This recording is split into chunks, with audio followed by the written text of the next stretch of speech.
Ignition sequence start. 6, 5, 4, 3, 2, 1. We have a liftoff. Yep. Doom Nation, what's up? We are live on site. On location. Yeah, on location today. What's up, Doom Nation? It's Two Doom Men Podcast. As always, it's Captain and my right-hand man, Skaggs.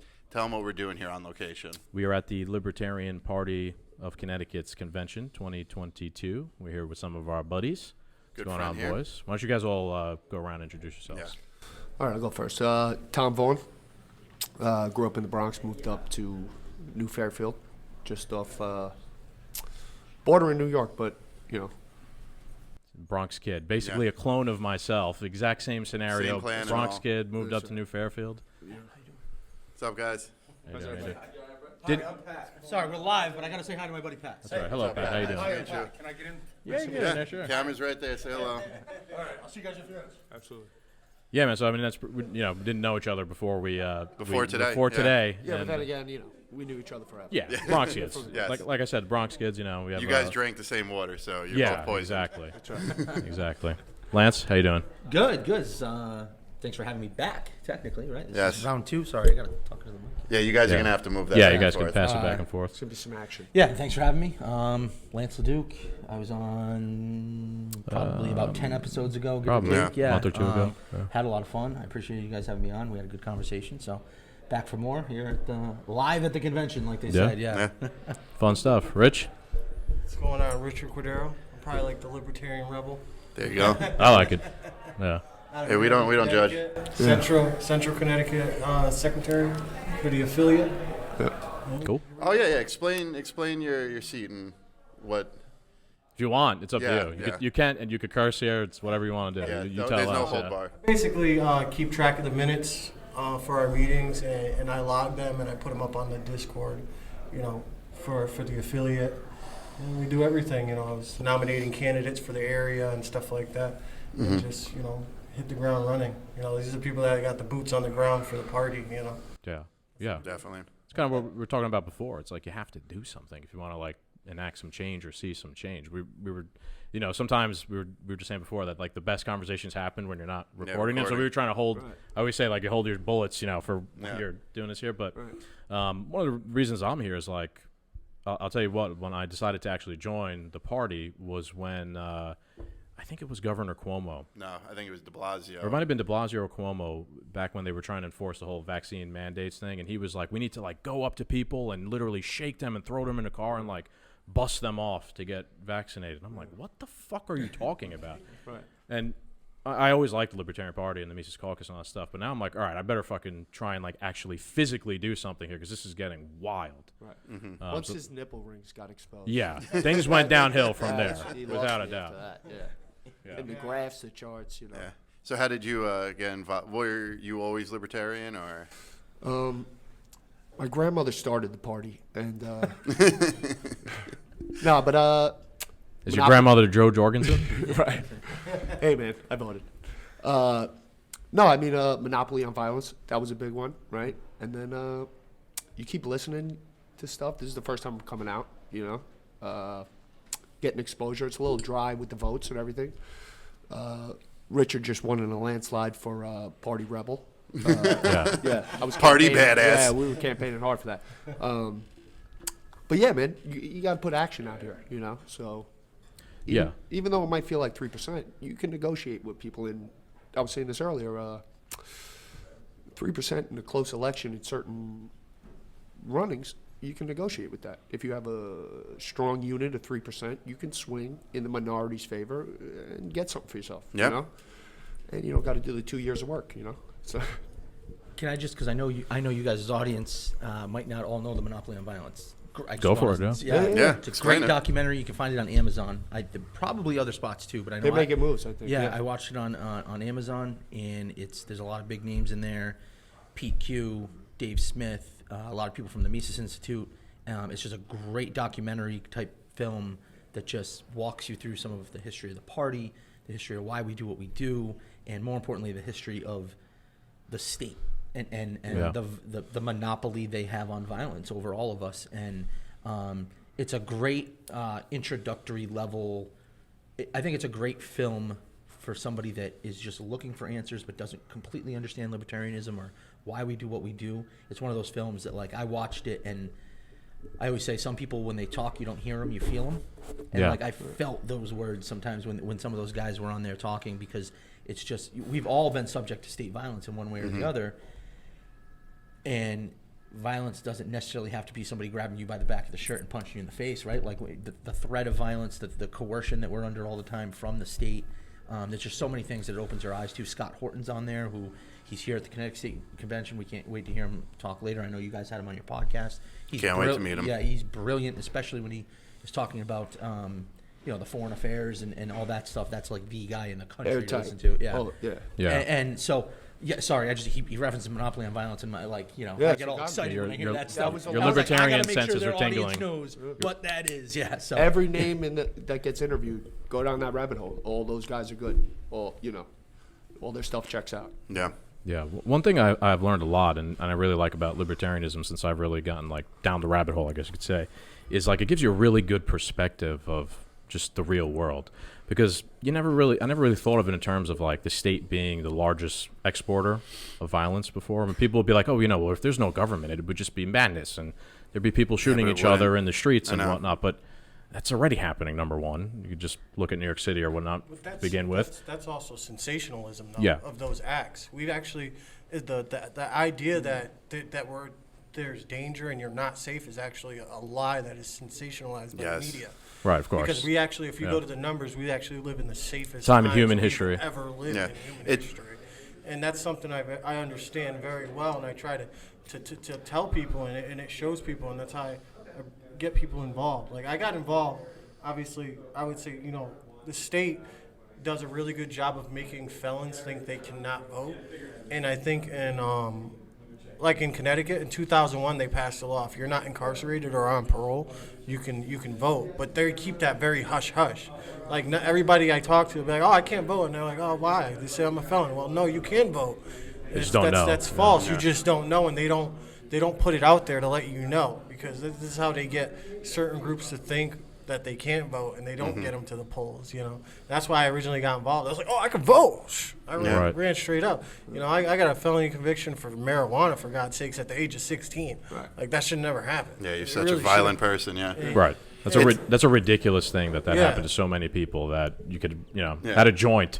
And now you have a felony because you had a fucking joint on you. Right. Yeah. It's funny you bring up the sensationalism, because, like, my big thing with the Libertarian Party is just the piss poor marketing, and people are just so uneducated about it. And there's information out there. There's a lot of information out there about the party.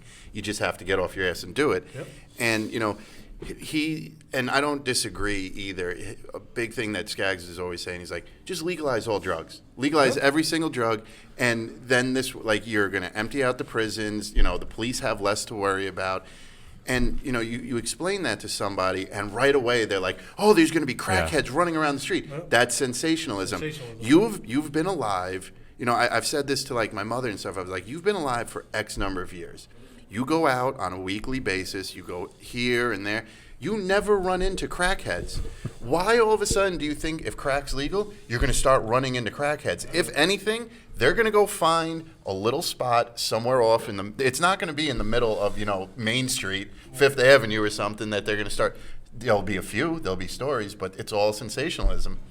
And the truth of the matter is, even so, I think it was 2012. Just Lance just I think turned it was it's facing away You see from it now. that's where you want to be talking. Sorry about that. It's all right.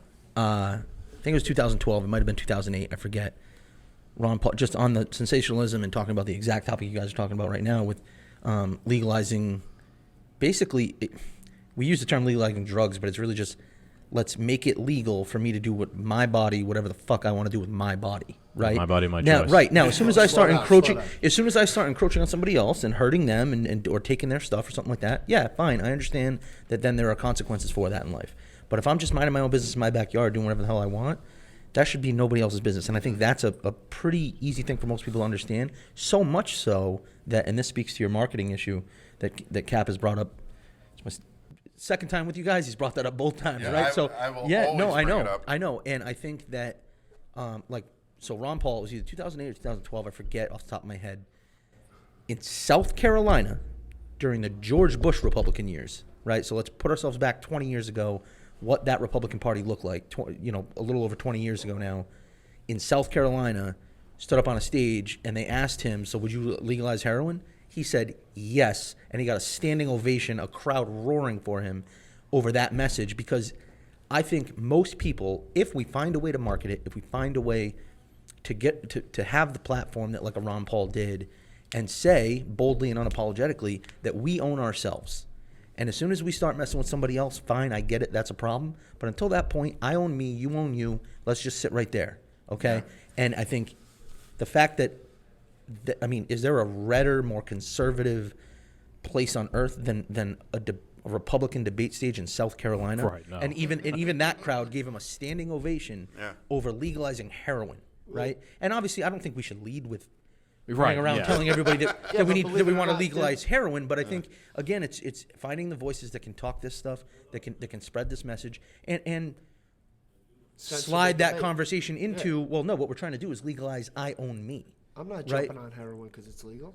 Yeah, right. That's the angle. Yeah, and well, that's actually one of the things. Now what? Right, that's one of the things that Ron Paul said in that moment. Life? He said, if heroin was legal tomorrow, who in this audience would do it? Right. Yeah. Right? Like, that was one of his messages. And it doesn't mean, and Skaggs, you brought this up last time we spoke, it doesn't mean that I think taking heroin is a good idea. Right. It doesn't mean that, I have a daughter now. We spoke about this last time I was on your show. I don't endorse prostitution as this great, I hope my daughter grows up to value herself more than that, and then I do the right thing and show her that. But I don't think that a couple of consenting adults that want to have sex in a parking lot at 1 o'clock in the morning should now get thrown in prison. What does that help? It's not doing anything. Yeah. Right? Who are you serving and protecting? Yeah.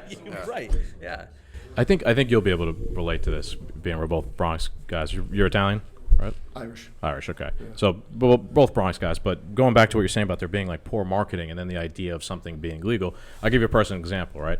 I've told my dad, who's old Italian guy, very, I guess you could say conservative, it's better if we just legalize marijuana, and then try to like make the point to him. And he's like, oh, well, then there's going to be stoners and everybody's going to be stoned everywhere and crashing cars into things and whatnot. But I get it, because he's coming from like an old school mentality. War on drugs. Right. The Reagan years. Is that successful? Is war on drugs successful? No. Right. My point is that if you're going to change somebody like that's mind, you have to be able to market yourself correctly and explain why correctly. Way better than I can. You have to articulate the message to them. That's and that's what a lot of people fail to do, is to articulate that message. And just like with prostitution, and the whole sensationalism behind it is what it is. But if you explain to them, all right, now if Joe Bob and Janet are consenting individuals on the second floor of a hotel, and they kicked down the door to arrest them, they wasted those resources while the guy on the fourth floor from Nigeria has kids in cages. You're wasting resources by arresting consenting individuals as opposed to actually tackling the fundamental problems. Mm-hmm. When you legalize it, it opens up the door to actually solving those issues.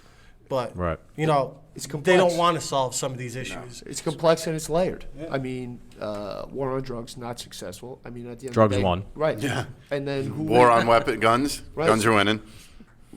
You want to do drugs, you want to buy it at a pharmacy, right? Or you want to contribute to the terrorist organization. Yeah, the government just wants you buying their drugs. Yeah, but it's fine. I would be all right with that, because I know my buddy's a pharmacist. Yeah.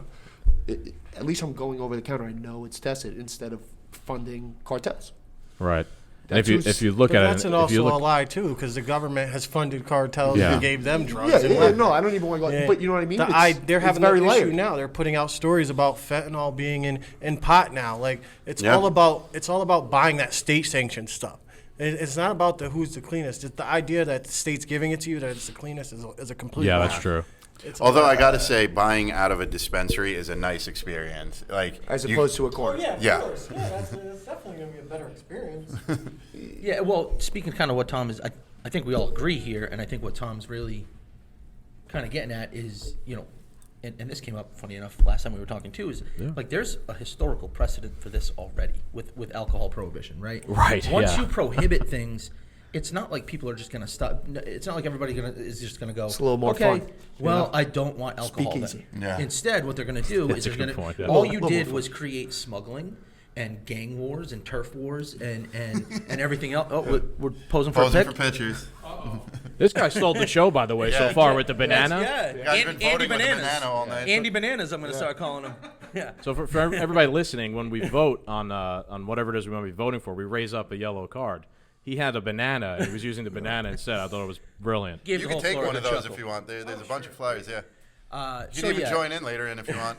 It was extra ripe, so his vote didn't count. It was a little brown. It was a little brown, so A little discrepancy. You know. So yeah, going back to what I was saying, just to kind of piggyback off of that drug conversation, like every time we prohibit something, you don't eliminate the behavior. You just create a black market for the behavior, which then drives smuggling and turf wars and gang wars. And now that's when people start getting shot over marijuana or alcohol. Like imagine a world right now, and it's what's the norm now, right? Imagine a world where if you wanted like a fifth of vodka, you're like. You gotta make You gotta go in the you gotta sewers make and- some phone calls. This would heavily impact me and Chris. Yeah, we wouldn't be doing this. You Probably. gotta call like your guy, and then you go meet him somewhere in the dark, right? And then like the other guy 2 blocks away, like is like, well, no, I want him buying that stuff from me, and now they're beefing, and now somebody gets shot. You gotta in find every out the city new in knock. America, and this What's the happens. new knock? Yeah. Yeah. And this happens in every city in America every day, and people are dying or getting locked up in these state prisons en masse, and it's ruining lives. It's creating. And then you lot of start problems. peeling back those layers, right? And now it's okay. Now you're creating more poverty because now there's more single parent families because the state is Snowballs. locking up all these non-violent people. You know, like Rich was just saying, lock up the guy who's on the Got the fourth kids in floor cages, yeah. doing the violent stuff, right? Yeah. So it's just there's so many layers to it, and that's where it becomes difficult to package the message, quick, small, and just help. That's why when I would argue it's not difficult. It's not. Patience. Patience is the tough part, right? You know what's right. yeah, It's hard to deliver it all. Look at how much we just said. You know. Yeah, it's We've true. been exposed to it for maybe 3-4 years. I've been exposed to these messages, right? So it takes time. You know. Yeah, I mean, I agree with that definitely. Like I said, we were talking before. Like I only really got into like libertarian circles and like into like ideology the past couple of years. But like I picked on quick, but that's because I listened to guys who know how to explain it, like Dave or like Scott or talking to you And they guys. got the best pot. Right, fact. that It's a too. fact. I mean, there could be a correlation Yeah. there. I definitely think. Would any of you guys want to sit in for a minute? Yeah. Here. All right, you leaving me? Go ahead. I'll sit out for a There are all second. these Connecticut guys jumping in. Yeah. Yeah, it's very interesting. But the other side of it is like you said, your father was exposed to one message. Right. You know, to He was tell just him like to the Reagan message, like Right. he's of that age, never had to second guess it. Right. I don't do drugs. I pay Yeah. my taxes. You know. I Exactly. gotta work every day. Can I interject? When, Yeah, of course. What's your name? I'm Richard Lyon, former chair. Ran Nice to for meet you. public office like 13 times Okay. Wow. here in Connecticut. We got a couple of Connecticut Libertarian Party OGs at the table right now. Yeah, Andy old Rule guys. was a former chair. Richard Lyon. So These Andy, guys have been around a lot longer than me. I know that much. I joined in 2020 or 2000. 2000. Okay. So yeah, go for it. Yeah. Yeah. He was talking, or someone mentioned when Prohibition didn't end alcohol use, it actually doubled it. it became cool. And as soon as that happened, that's when all the speakeasies and things opened up. It just became a super cool thing to do, to drink. And you didn't need to show an ID. So if you're a 16-year-old girl, you sure could get in the bar because they were illegal bars anyway. And they wore their little flappers and were pretty much mini skirts. So your great-grandmother was a partier. The institutions almost. You know my great grandmother. The institutions in large government almost always are the cause of the very problems they are trying to supposedly solve. So they can sell you these ideas, utilize your tax money, and you buy into their bullshit at the end of the day. Yeah, I'm of the opinion. I've realized that it's nefarious, right? If the 5 of us sitting at this table could figure that out, they figured that out. Yeah. Right, and they know. They know. They know what they're doing. Of course they Yeah. know, but they want to be the ones that profit from Right. it. Right? They want the monopoly on the Yeah. industry, whether it's healthcare or policing or you name it. We have to go through the state to get it all. Right. Yeah. Right. Do you think it's And incompetence even- or nefarious? It's nefarious, in my opinion. I agree. Yeah. And even when they legalized alcohol again, they didn't get rid of all the laws. It wasn't the free-for-all for making alcohol and selling alcohol like it was before Prohibition. They controlled it where beer distributors and stuff had to exist to carry it, to sell it. So some people had the financial advantage. And now they're getting their cut too, right? Let's not forget that, right? Exactly. Yeah, the Prohibition back then, it empowered guys like, the Luciano family, like the mafia, essentially at the time. I don't know if anybody's ever watched that show. It was about Atlantic City, Boardwalk Empire. Like, that empowered the criminal element. Hey, we got JFK though. That's what. Yeah. And even, we're in Connecticut, and when I ran for office and would argue about legalizing marijuana, I would point out, it used to be the law in Connecticut, you had to grow hemp. We were a British colony, and British law said we had to have a certain number of plants because most people want to grow tobacco. That was where the money was. But How do we get that law put back in place? You have to grow. I would oppose it, but it was for the British Navy because their ships all had sails made out of The word canvas comes from cannabis. It is the same thing. Marijuana is just a Spanish word for hemp. It's nothing to do with the THC level, because back in those days they couldn't tell you how much THC was in a plant because it wasn't. I don't think THC was discovered until the 50s. So Strength of the fiber, I think, is the advantage. they were growing it for the fiber. Silas Dean was a hemp farmer who was famous from Connecticut, has a road named after him. George Washington and Thomas Jefferson were all criminals by current law. Are you guys familiar with why hemp and whatnot was kind of demonized and whatnot? It has to do with, I believe, William Randolph Hearst. It had to be some big lobbies, Hearst, right? DuPont. Well, there is the marijuana aspect, and how do we eradicate this demon drug from them? But Air quotes for people that didn't see it. Air The quotes. demon drug, yeah. But there's another aspect to that. The DuPonts were developing other things to replace Exactly, the cannabis, synthetic fabric. the synthetic fabrics, Well- and this was a good competitor. Still is. Right. I mean, it's Well, when they were getting into it, they thought they could produce their synthetic fabrics at lower cost than hemp, but John Deere and companies like that started making harvesters, and it took all the labor out of hemp production and machinery that pulled the fiber out of the plant, and that reduced the price of hemp dramatically, and that's what shocked DuPont. And Randolph Hearst had paper mills that would only work with trees, that would not work with hemp, so he couldn't compete with the hemp paper mills. Because what I heard, Government intervention. free so market. yeah, they bought out Congress basically. So the same reason that Big Pharma doesn't want the medicinal advantages, there were people that for the fibers didn't want the advantages that Yeah. hemp offers Yeah, for the fibers, and then you grease the right pockets, the lobbyists, and I think most of the viewers understand how that starts. Once that train starts getting going, cronyism. yeah, right, They exactly. rarely get it right. The Whereas if it fiber- was open to the free market and people were able to choose freely who do I want to give my money to and what I want to buy, they might choose the hemp. And now there's a whole lot of people that have a whole lot of interest in that not happening that are going to be very unhappy. Right? Exactly. It is exactly what it was. I mean, it was at first it was the fibers. Then the drug things came in afterwards. They used the drug and started calling it marijuana really to demonize it because of your Spanish or Mexican, you're more bad than if you're. What was that old black and English white descent. video? Reefer Madness. Madness. With this, they took like one hit and everybody's going bonkers everywhere and and they're all violent now and jumping out of windows and everything else. Yeah. Yeah. It's crazy what they do. I know in today's society, probably because we're so far removed from those lobbyist actions, we talk more about the medicinal and people that are on board with legalizing marijuana. They usually point toward the big pharma aspect and well, do you really trust Pfizer more than just this plant that you can grow in your backyard? And look at all the opiate addictions that have gone through the roof over the past couple decades, Right. and all those other things. But it's good to know that history piece. I just learned something today. Thank you. I didn't know you're that. welcome. Yeah, that's great. Give me some money. Yeah. Yeah. Isn't our- Rich is paying. Isn't our money made on hemp? Didn't you tell me? You ever see the back of a dollar bill, man? I know the Constitution stuff was originally Wait a minute. written on What it. dollar bill? No, that was a Daisy Confused line. I'm sorry. Washington, man. Yeah. Did they? Wait. Bad doobies every time George came home. Let's get one of these things out. I got here. Are you rolling up? What's going on? See, here? like Oh. legalization is not absent of regulation. So it's like, I don't think kids should be exposed to it. I don't want to see it But toked they- up in the middle of the park while I'm walking my daughter. But, you know, marijuana also became cooler, just like alcohol did when they made it illegal. Before, when George Washington and Silas Dean were growing hemp, it wasn't really all that cool. Right. And do you is there gasoline permitted in your town where you're living?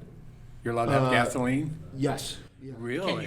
For now. Oh my God! Is there like gas lines? I don't know. I got electric. Gasoline, So like I- your I- car. For I now. got it nervous. is, I said yeah. yes. Isn't that explosive and dangerous? Hold on. So you let your daughter be exposed to places like a gas station? Aren't you afraid she's going to buy some gasoline and sniff it to get high? Sure. Oh my God, that's far more dangerous than marijuana. It tastes good. Also, If you'll excuse me, I have to go to a gas station. also, 1 gallon of gasoline has the explosive power of 14 sticks of dynamite. So just like they're doing in Ukraine, you can make Molotov cocktails with it. That's almost like buying an assault rifle. Anybody taking notes? True. And Yeah. Those who are listening or watching. a Yeah. 14-year-old kid can easily walk to a gas station and say, "Oh, Dad says I got to mow the lawn," and buy some gasoline. Pennies to get high, really, even with today's gas prices. But you need to have license or permits to buy a gun.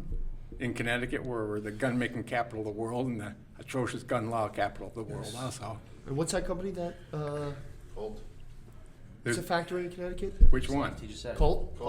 There's They just up for and gun left. makers, for Yeah. gun manufacturers, like probably more in Connecticut than any place else in Then the let's world. bump that up. What is it? What's the Let's get everybody making them in There's the coal. garage. That's what I There's- general? What's that? What's the I don't know. I feel like that's what's the the war company that's building the bombs and Halliburton, stuff? Raytheon, Raytheon is in Connecticut. Lockheed. Raytheon, yeah. Lockheed, I think, is in Connecticut too. I've passed by a Lockheed factory or something in. Well, we've got 2 helicopter down by the factories. 95 corridor. Well, Yeah. Lockheed's all over the world, if we Yeah. want to be honest, Yeah. right? Yeah. You know, a nice trick that Congress does is they always make sure there's a little bit of a plant here and Yeah. in every district, and that way Yeah. it's harder for any congressman yeah. to Right. vote against Exactly. defense spending. Yeah, I know they're always trying to like essentially get that money or those jobs into their district, and they don't give a shit what it is. It could be based on killing people, right? But think we gotta- they can now sell it as they've done. I got my district this many jobs. Yeah, but Job it's creation. making bombs that blow people up. Yeah. Yeah, we also make submarines in 2 helicopter factories. I wanted to dial back to legalization. Yeah. And I think we need to move away, and people need to move away from the idea that legalization means more use. No. And I'm pretty that's sure, right. what was it, Portugal even be or something less. that legalized all drugs or decriminalized it? It was actually stagnant, and if not stagnant, it decreased its use. Oh, yeah. And it allowed and freed up resources for them to actually tackle fundamental problems of drug use, like mental health Yeah. and all of Exactly. that. So it doesn't mean legalization doesn't mean your daughter is going to go to the park and see somebody doing drugs. At the end, it's not it going to be any reduces- more than what it is already. Right. In fact, actually, very much less. Why would you want to go to the park to do drugs? Exactly. Because you can go and do it in a more socially whatever situation that enhances your enjoyment from Absolutely. But And- prohibition increases that. Prohibition of alcohol virtually doubled alcohol use. Prohibition before marijuana was made illegal, virtually no one was smoking it. And then they make it illegal, and like 40 years, 50 years later, millions of people are using it. Why do you think that it's not legal for the federal, like on the federal level? Why are they dragging their feet on the federal level, enforcing it to go state by state? So that's a Oh, federalism issue, oh. I think. I think there's a federal law against this through the Scheduled, right. kind of It like is a still- FDA kind of thing. It's But it's really the states that can only enforce laws. right. The federal know? government normally is where you have a sheriff. We don't have sheriffs here, so I don't even know if anyone can legally enforce laws here. Because when you see like maybe a drug bust on TV and you see FBI, DEA, whatever, and sheriffs on the different backs of their shirts jackets, only the sheriff has the ability to arrest anyone. They have to Because attach themselves to the they are voted in, and most places police operate under the authority of a sheriff. Because police don't have any authority, because it's got to be in the Constitution saying this is who has the authority to arrest people. So to get controversial, what about defunding? Yeah, I mean, I say, The police? I say, I respect police. That's a mixed issue, I think. It's a little we- funny. It's we- kind you of know, difficult to. I would love to get my take on that. I mean, That's a branding problem, I think. yeah. The We- default. Yeah. Actually, we did not have police in the United States until the 1800s. In Boston was the first police station. It was in the 1800s. So before that, it was always the local level. The town was constables elected by the people, and then the county sheriff, which usually handled the more things like murder and things like that, and constables handled the petty stuff. But they were elected. Yeah. Where I believe that the creation of the police departments was a power grab of the mayors and the governors to get that authority that was given to the elected sheriff, so they would get the power. A commissioner answers. to So the then mayor. they would appoint a police chief. So they had that power. so I've always thought in a perfect libertarian world, which I understand we're very far away from that, but to give like what I think that end goal should be, I think that, you know, I think it was Peter O'Rourke who said this. He said that when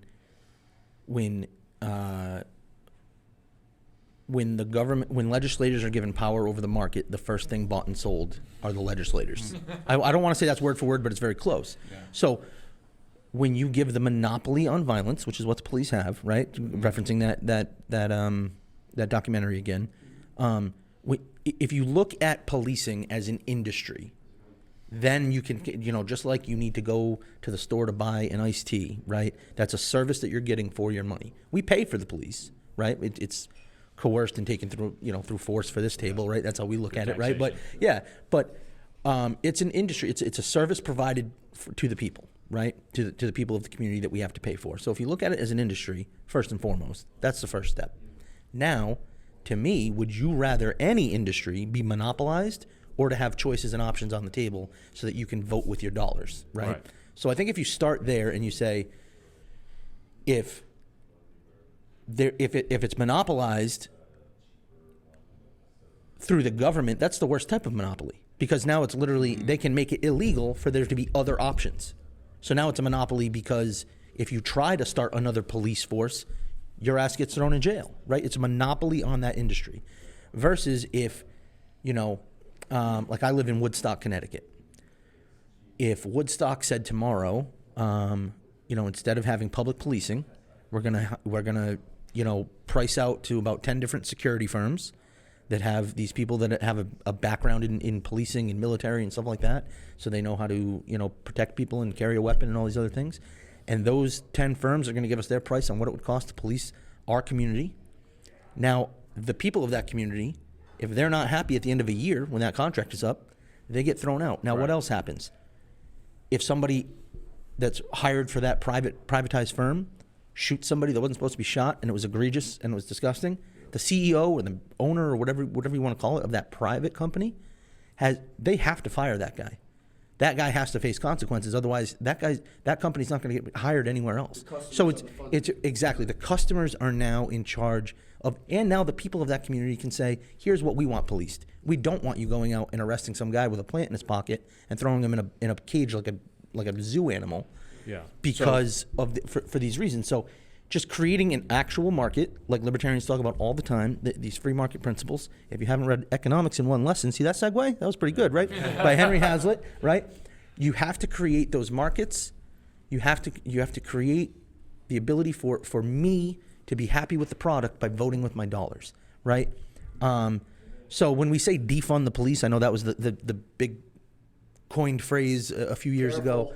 It doesn't necessarily mean that people who say defund the police think that policing is not a needed thing. I want my community policed. I don't want the government to have a monopoly on violence over me and my daughter. There's a difference there. I've made this point before too. I also think like the function of policing, that's a human thing that's going to happen. And you could call it this or you could call it that. There's always going to be a bunch of guys that go around and will try and stop other bad people from doing things. So you don't see firemen going around looking for fires, you know. No, that's true. Well, there's been stories of some that start fires, you know, to keep, you know. Yeah.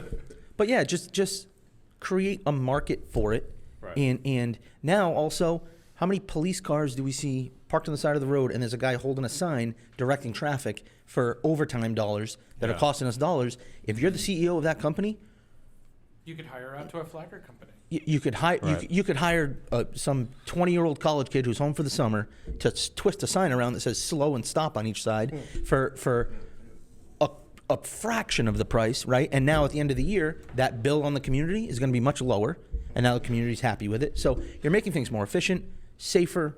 People can vote for their dollar. They're going to be happy with the product more often, and you're still policing your community. You could even get more people involved. I mean, the price, Exactly. the price that you're paying for that police officer. Let's have a little extra. Let's hire 2 or 3 flaggers. That, Right. You know, I mean, Right. they could be sitting around Yeah. being bored all the time, but at least, you know, now I was a flagger. Some situations it would help to have an You need extra 2 or 3, person. right? Of course, yeah. So, You know? or you're paying some police officer $100 an hour because he's on overtime hours, Yeah. and they just pick it up on a Saturday to go hold a sign and direct traffic. And now we have no choice in that right now, Right. as to who's holding that sign. So again, open it up to the market. Let the market decide who's going to police their communities. And if the market's not happy because they were too violent, or they were locking up people that didn't deserve it, or they were too expensive, or whatever else, you have a litany of other choices of security firms, if you want to call them that, or whatever it is, to hire. See, sorry to interject, Robert. The issue with that is people are so afraid of letting the market figure it out. They have no faith that the market can do it. That just Well, those people need to start reading some books. Yes, What they need do. to be scared of They is do. the You're right. government. They need the government taking over the industry is what they need Yes. to be scared of. That's what I wanted to get into, is that they have mislabeled free market capitalism. We are not in free market capitalism. The state, it's a Crony complete lie. capitalism. It's crony capitalism, oligarchy on a monetary system. That's it. They need to give free market capitalism a chance, and what you think capitalism is not what it is. No. There was a funny situation that happened recently when Nancy Pelosi's been under a little bit of heat for insider stock trading, and Nancy Pelosi is not a free market capitalist by any stretch of the imagination, right? But when people, I think she was up at the podium and taking questions over it, she decided to all of a sudden become a free market capitalist, and she referenced, well, we live in a free market, so theoretically, Congress people should be able to trade stocks in this. Well, and they're that. a free market, the one they control. Yeah, free for them. Well, they do everything. They love the Constitution when it's convenient. They love soldiers. and Both military sides people flip flop when all the it's a time. photo ops, The you know. pandemic and all this has shown it. They've both flip flopped on their arguments. My body, my choice. That what happened, and then it switched around to the Republicans about this whole mask thing. If that doesn't show you right there the complete disillusion and the adoption of each other's arguments for the, it's simply there to divide you. Yeah. And they're gonna wave the pom poms for their team, and that's Another it. one on that, but Obama and Pelosi were pro-wall. Oh, sorry. Yeah, oh, yeah. To go back to the same idea about how the left was very my body my choice until it was, well, now you have to take this big pharma product and we're going to force it upon people through legislation. I'll tell you what. Then all of a sudden it wasn't your body your choice when you had to take this big pharma product, right? When the left was pro my body my choice, and now all of a sudden as soon as they were pro big pharma, take this drug, take the jab, then it went away. The same thing. Obama, Pelosi, they were. This isn't hidden like you have to. I know. You have to, it's just YouTube it. The problem is Americans' attention spans and memory is about that of a goldfish. And as Tom said, why are these viewed as dangerous? Because you have the state saying, oh, no, this way is dangerous, because there's no profit for them. Going down this path is not part of their pre-approved agenda. So therefore, we have to make sure people believe when you it's give dangerous. legislators the power over the market, the first thing bought and sold are the legislators. And as Skaggs always says, there's no truth but power. So you are in power. So my truth is that this is a dangerous way about going about things. So that's the truth. And I'm the powerful one. And unfortunately, they control. When I say they, right now in this current world, the honest truth is mostly the left. But the left and right have a lot of stock and a lot of resources in academia, the corporate press and mainstream media.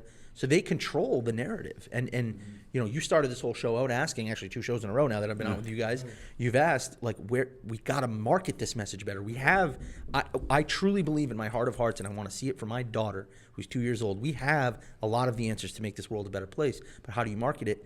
I think our biggest hurdle is they are controlling. Yeah. These people in power, they're not. They want that power, number one, and they will kill. Literally, they will kill to keep it, and they control. They know it's more important to not just have the power, but to control that power through the academia, the corporate press, and everything else. So it's hard to get out of it. The cabal. Homeschooling is a big help. So let me throw this question out to you guys that Skaggs has brought up before, with marketing the Libertarian Party and stuff like that, and how there is this issue with the piss poor marketing that is. Do you think the Libertarian Party could be controlled opposition, that they're paid off at some level to not market, to not educate people, just so the two parties that are in power can be like, oh, we're offering you a third option. There is more options out there than just the left and the right. But they're taking, the people at the top, I don't know who, are taking their share. Tinfoil hat. Yeah. We're not a threat yet. But what if there's what if you're being paid off to not become a threat? Not us here. Right. No, that's why I want to get your guys' opinion. I don't think we've gotten there yet, though. And I think the institution was big enough and that we've pretty much started late enough in the 70s to the point where they didn't have to do that yet. And it's not that, piss poor marketing. It's that 55% of Americans just don't know what libertarian is. It was worse. I didn't even know the definition of it. And then I looked at it. I think we have been bought off in a sense, because I think it's Ed Clark who was our presidential candidate in 1980. If you listen to what he said, and then when you listen to what Ronald Reagan said, he took a lot of the talking points from him. Well, it's not that expensive to buy it off, though. That's probably why, too. Yeah, that's what I mean. Yeah. He took the talking points. Yeah.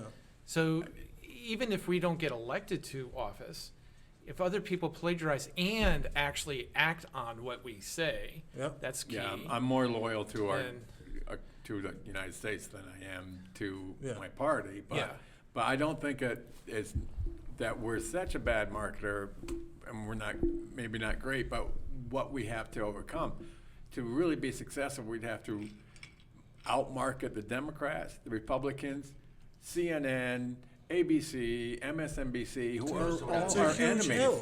So we have to be snipers. We kind of have to be snipers. We're all pro 2A guys, so that's not it's not out of the realm of possibility. It's right up our alley. Well, think about how the United States, or how the colonists here, defeated the greatest army on the entire planet, the British, and it was through guerrilla warfare. And they took the tactics. Individualism. Exactly. They took the tactics. They learned the tactics from the American Indians, and it was because of that we threw off the greatest empire, the greatest army in the world. Well, so that's where Americans have become. America. But we have to see, we have that innate in the American mindset. And we have to call upon that. It's hard. It's hard to think. One of the things I could think of to do is ask pointed questions. And I'm going to muffle it up here. I'm going to try. That's fine. Right here. So when you go back to your example of the police, and when they muck up something, like a police shooting or something like that, or we could ask people around us, well, all right, so when you go to Walmart and you buy a product and you like it for a little while, but for some reason the product doesn't please you anymore, are you forced to buy it? Okay, no. You buy something else. It's an exchange. You choose something different to exchange your money for that product. Now, what about this other product or service, policing, that we have said before? Or instruction, education. If you don't like the outcome of educational instruction or whatever, are you allowed to take another that industry money? They pretty much have a monopoly on? Exactly. Right. And are you allowed to take that money and put it to somewhere else? I mean, what about the poor kids who won't learn how to read? Now, that's another subject. I mean, if you go back to the census records of 1830 in Connecticut, that was the high point of our literacy rate. And that's the kind of literacy that, they read the Bible and what was it, the Last of the Mohegans, a sophisticated novel, like that was considered literacy. From somebody who's been working in high schools up until a couple months ago. Yeah. you'd be hard pressed to find some 11th graders that can get through Last of the Mohicans now, Or right? or perhaps some teachers. Yeah. Amen. Yeah, right. Yeah. Seriously, and I don't want to slate them. It's sort of like a malaise mindset that has kind of gotten over us. But again, going back to the It's question, not an open market, though. It is. So there's nothing forcing you- those teachers to be Are you better. right? Well, I wonder Are if- you allowed to take that money that you've given through your taxes to give to some other organization that does do well? That's what vouchers can do. I wonder, though, if the public school dumbing down of people is not by design. It is. It is. You know, Partly. it Just to seems give you like- guys a basis, me and him believe everything is nefarious. Essentially, There's, if the six of us could literally sit at this table, we're not right. If I always say this before, if assholes like me and you could realize what's going on or notice it, they've noticed it. Essentially, so. Yeah, I always I compare it to we're big Giants fans, and I'm like, if I know you're gonna run up the middle, trust me, the other team knows we're gonna run up the middle. Like, there is a level. I know you got to change, and I'm sorry because our keep voices talking, are it's different. fine. There is a level of nefarious to everything. The way the police are ran, the way the media does stuff, our education system, what happens with our taxes and stuff. It's all part of a bigger agenda. And If there's money to be made or power to be had, Yeah. there's something nefarious Yes. happening. Let me give you guys one practical example of something that happened recently. We covered this on a previous episode. When New York City enacted their vaccine passport mandate requirement thing for work, it was the Democrats who essentially, it was Mayor de Blasio and et cetera, who put that in charge. And if you looked at it at the time, statistically, the African-American community in New York City was the least vaccinated and the least willing to get vaccinated, I guess you could say. And that policy of you have to be vaccinated to go to your job was going to disproportionately affect the African-American community because they are the least vaccinated.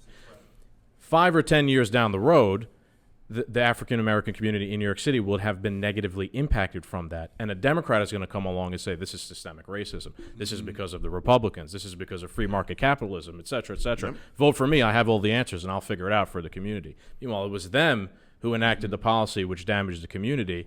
And my point was, if I could realize that, and you can realize that, you mean to tell me Bill de Blasio and New York Yeah. City's council hasn't figured that out? Yeah, that's what I'm saying. And on top of it, we always talk on the show of just the uneducated people of America. Right now, didn't you just say 55% of the country doesn't know the definition of libertarianism? It's designed that way. It's a big ordeal. I give it up to Ron DeSantis, not just for his, it's not the don't say gay bill, what he's doing, but it's also now part of the school curriculum to learn about taxes and finances. And I haven't solved for X since the day I left high school. But guess what? I got to pay taxes. I'm trying to buy a house. I'm trying to, do different things. I'm learning, about buying cars and assets and stuff.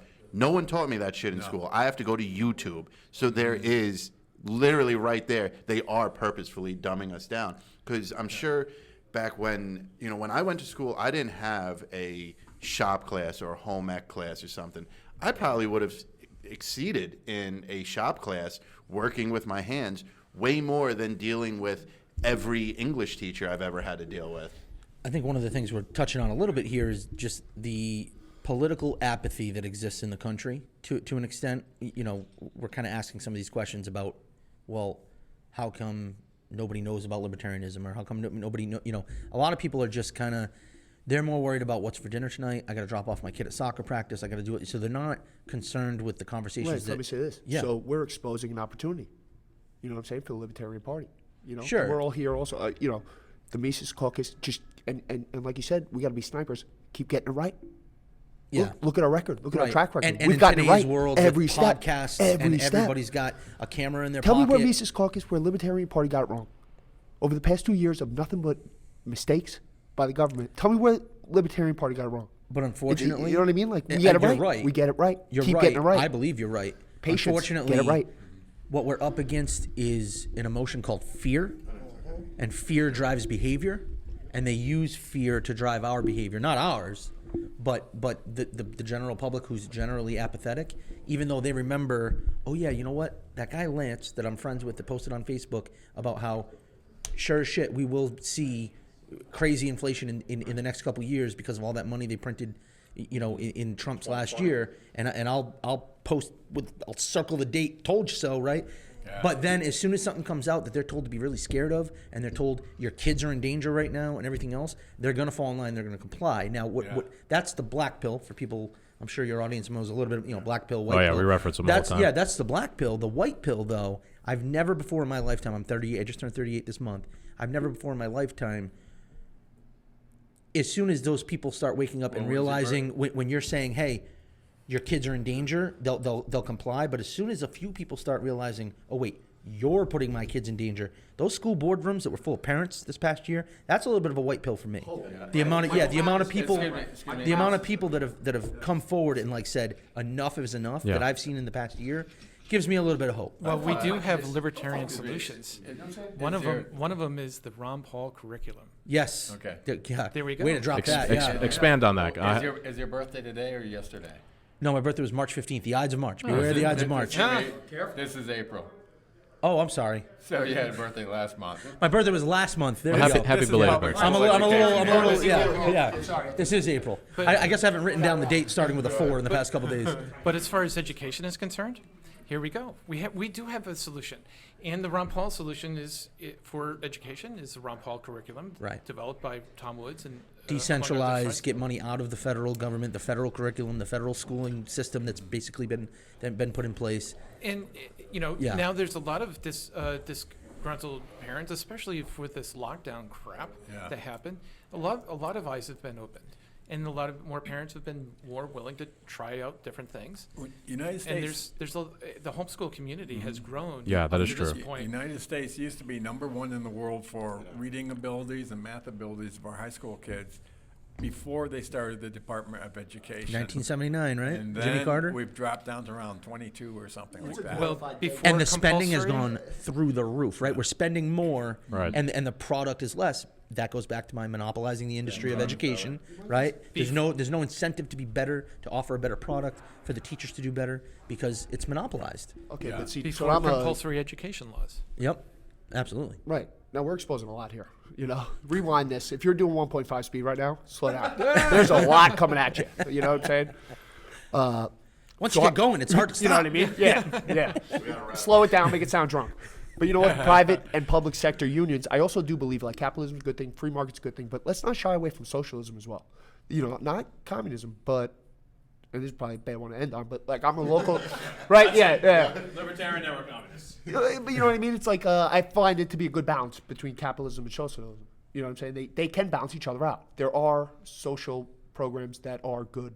You know what I mean? It doesn't have to all be individualistic. Even communism does kind of work. There's appeal, but it has to be voluntary. Right. I was just going to say, in a perfect balance. So like a lot of libertarians, so like I'm more the ANCAP breed of a libertarian.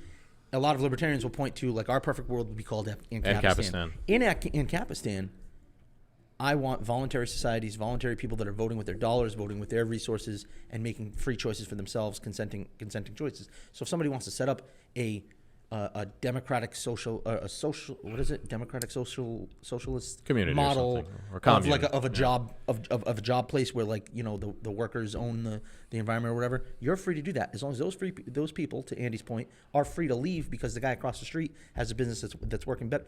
That's where the ideas start competing against each other, right? So humanitarianism behind certain social programs are probably the greatest thing that we've done as people, you know what I mean? Like looking out for people who are weak, who can't provide for themselves. It's abused. I would argue that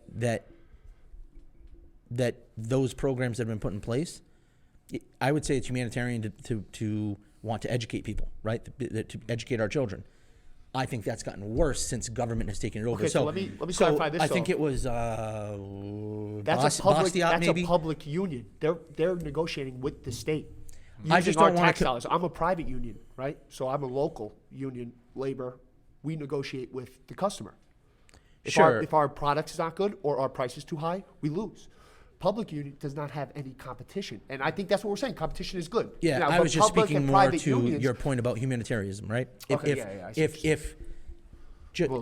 to say it was Bastiat. I might be getting that wrong. Said something to the effect. This is paraphrasing for sure. Somebody's gonna be like, no, it was this on like Facebook or something.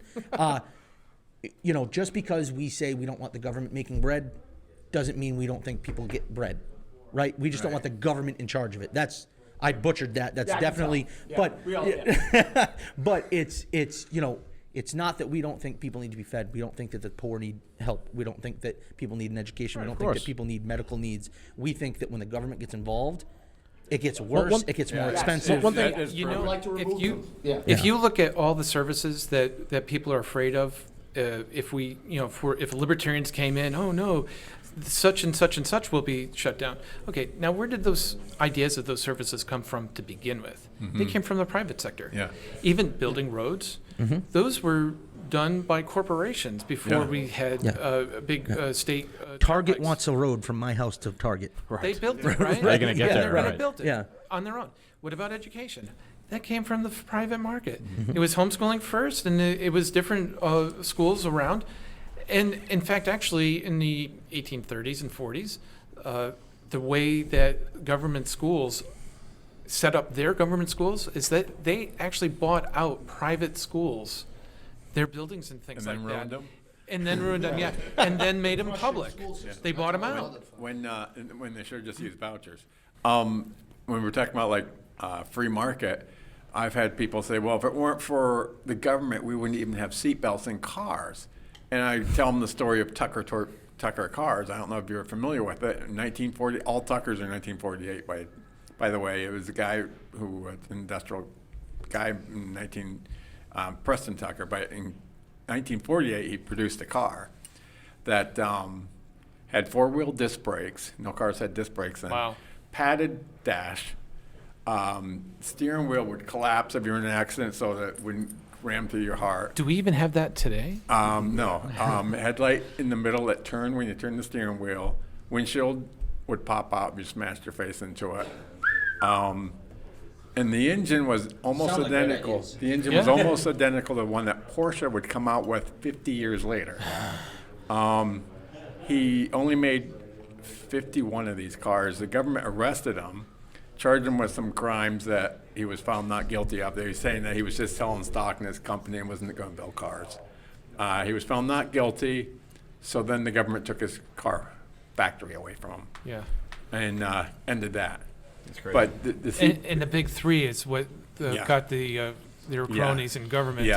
We can't have this guy. I know they got to close soon. But what I want to say is, like, if you're reading something or watching something on the internet and it makes you feel something like fear or hate, or double down on that feeling. And I'm not saying to dive into all this, read this, that. When you feel that way, revisit that and why this is making you feel that way.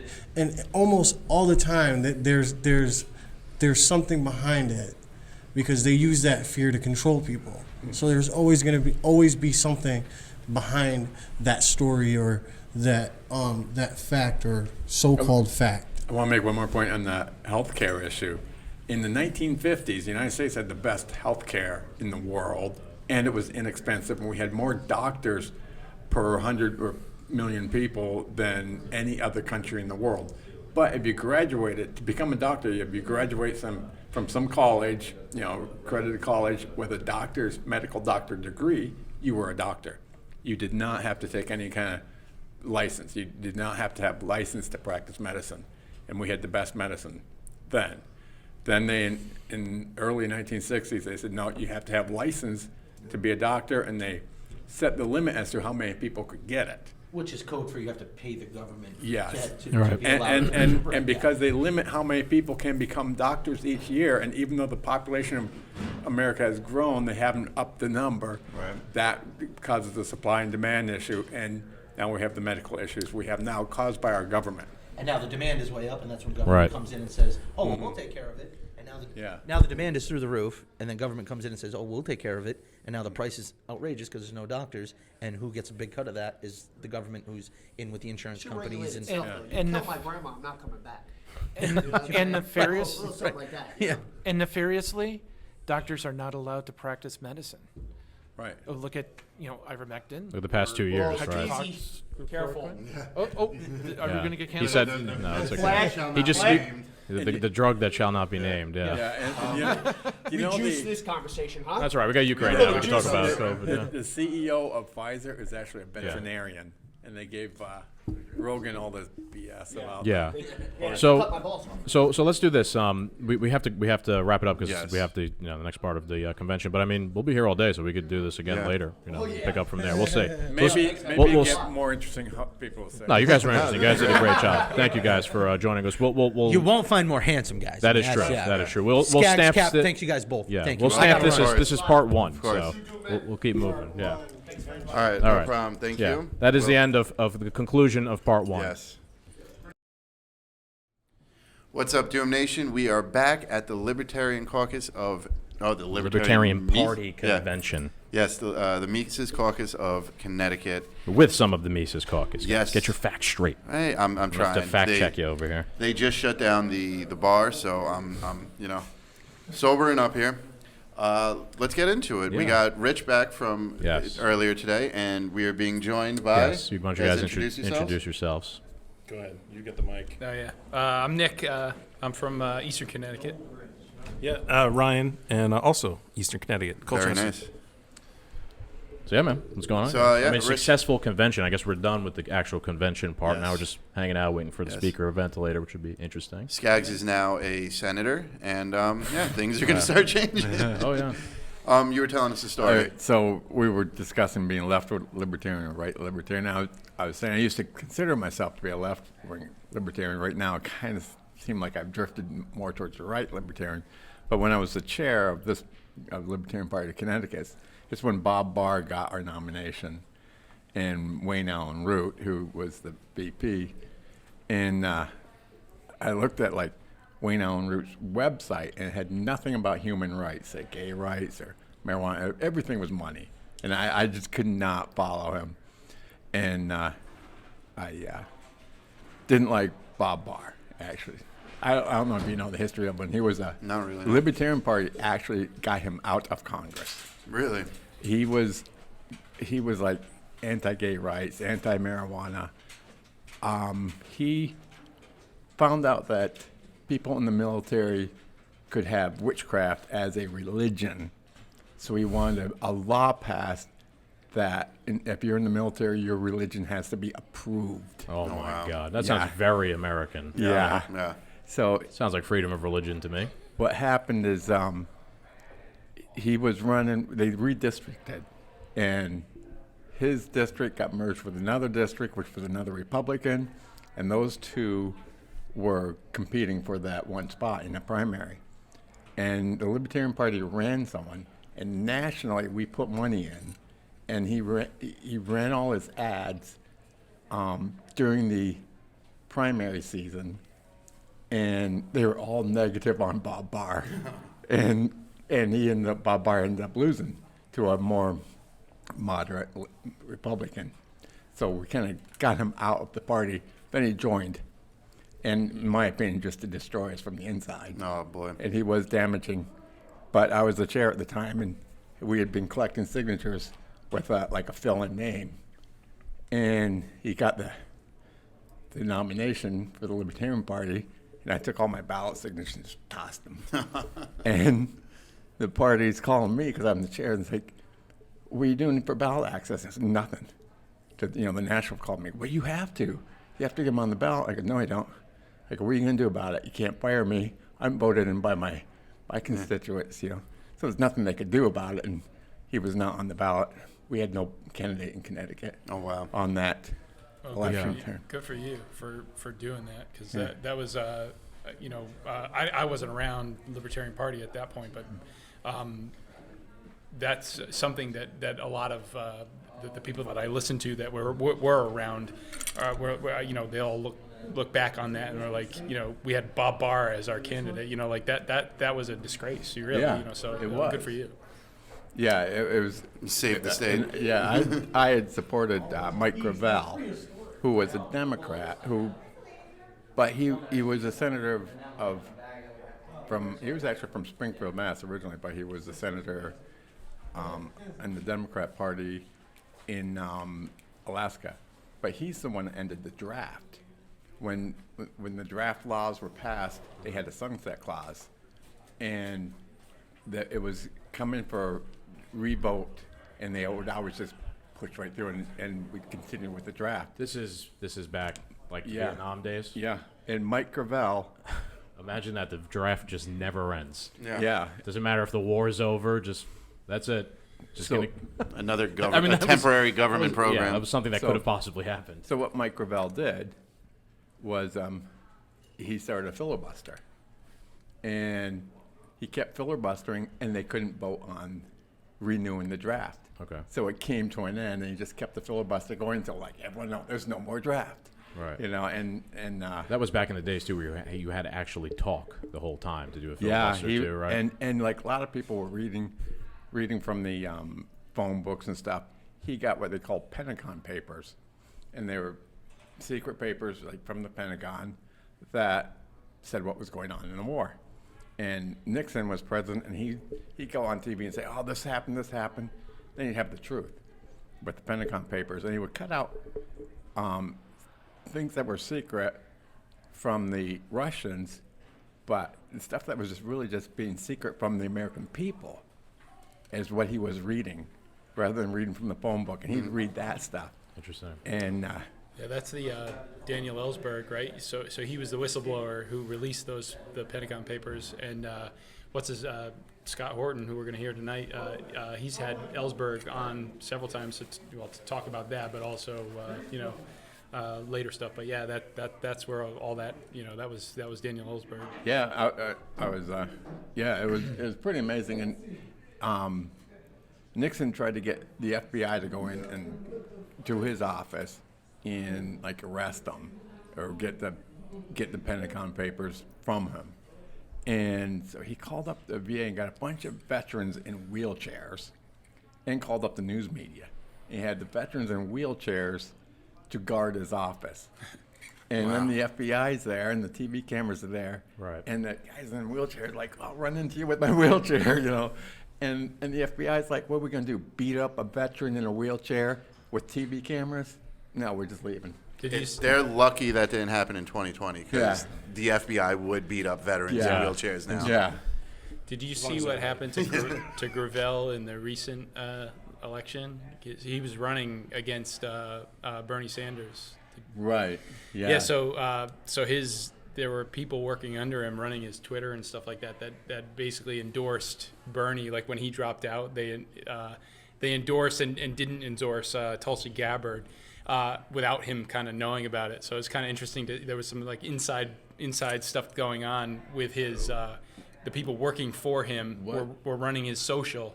And did some things without notifying. Oh, him. he ran again since then? Yeah, he I was. did not know. Yeah. He just passed recently. Yeah, I know. though, I was sad to hear that. But yeah, he was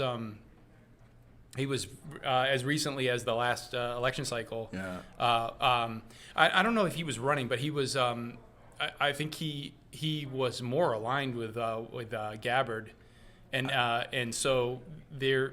I feel like he would have. He couldn't give an endorsement or something like that, but he didn't endorse Bernie, but his organization underneath him sidestepped him and endorsed Sanders over Gabbard. Where I he like was, Kelsey, but yeah. like Mike was in the Army and Kelsey's also in the Army.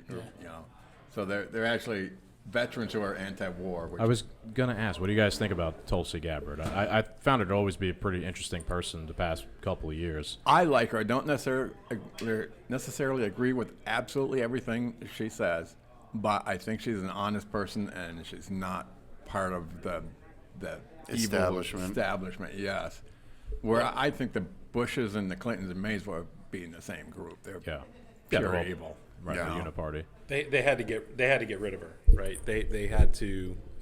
She was anti-establishment. She wasn't going to toe the line, right? Because you have to be for war. Right. Yeah. That's like As a that's like the Democrat, it's baseline. crazy, That's right? the baseline. Yeah. Yeah. The You have to be liberals for are war. pro-war now. And I think she's gotten better now that the kind of the shackles are off. Yeah. I think she's gotten better on some stuff. How authentic it is, Yeah. it's really hard to tell. It is. I've heard her on Rogan.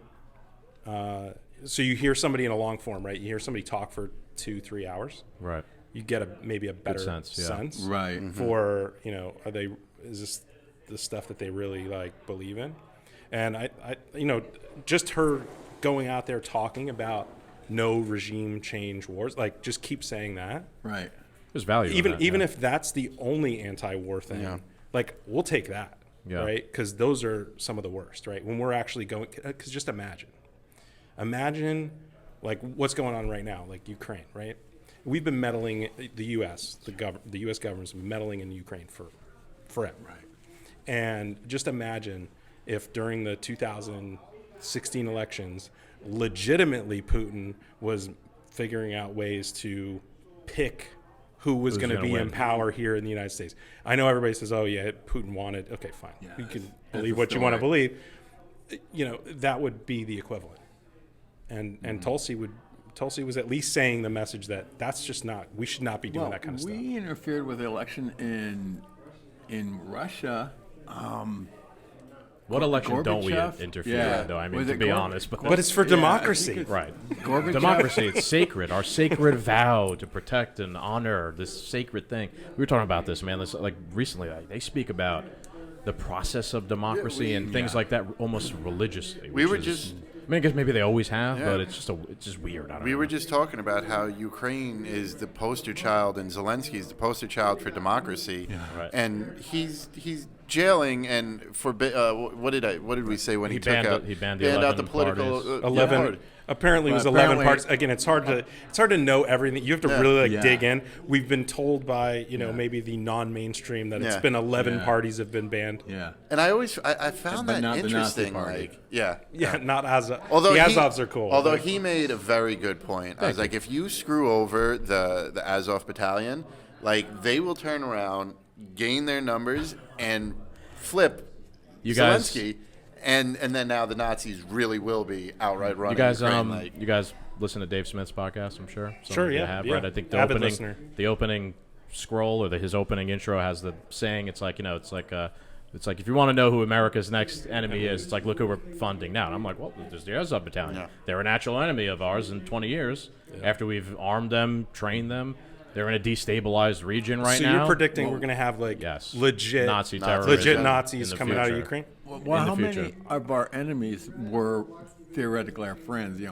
Well, Well, the very same Nazis that are there, as soon as the war was over, we immediately sided with them now against. But as the long as Soviet they have Union. That's why democratic they're even elections, there. it's fine. Yeah, of course, because it's a sacred Democracy. democracy. Democracy. We're all Nazis here for saying that. As, but- as long as our guy wins, we're yeah, good with it. Exactly. Saddam Hussein was like one of our guys, and then we ended up getting rid of him, and Noriega in Panama, and I actually was there, and I was in the Air Force, and I was down in Panama during the election thing.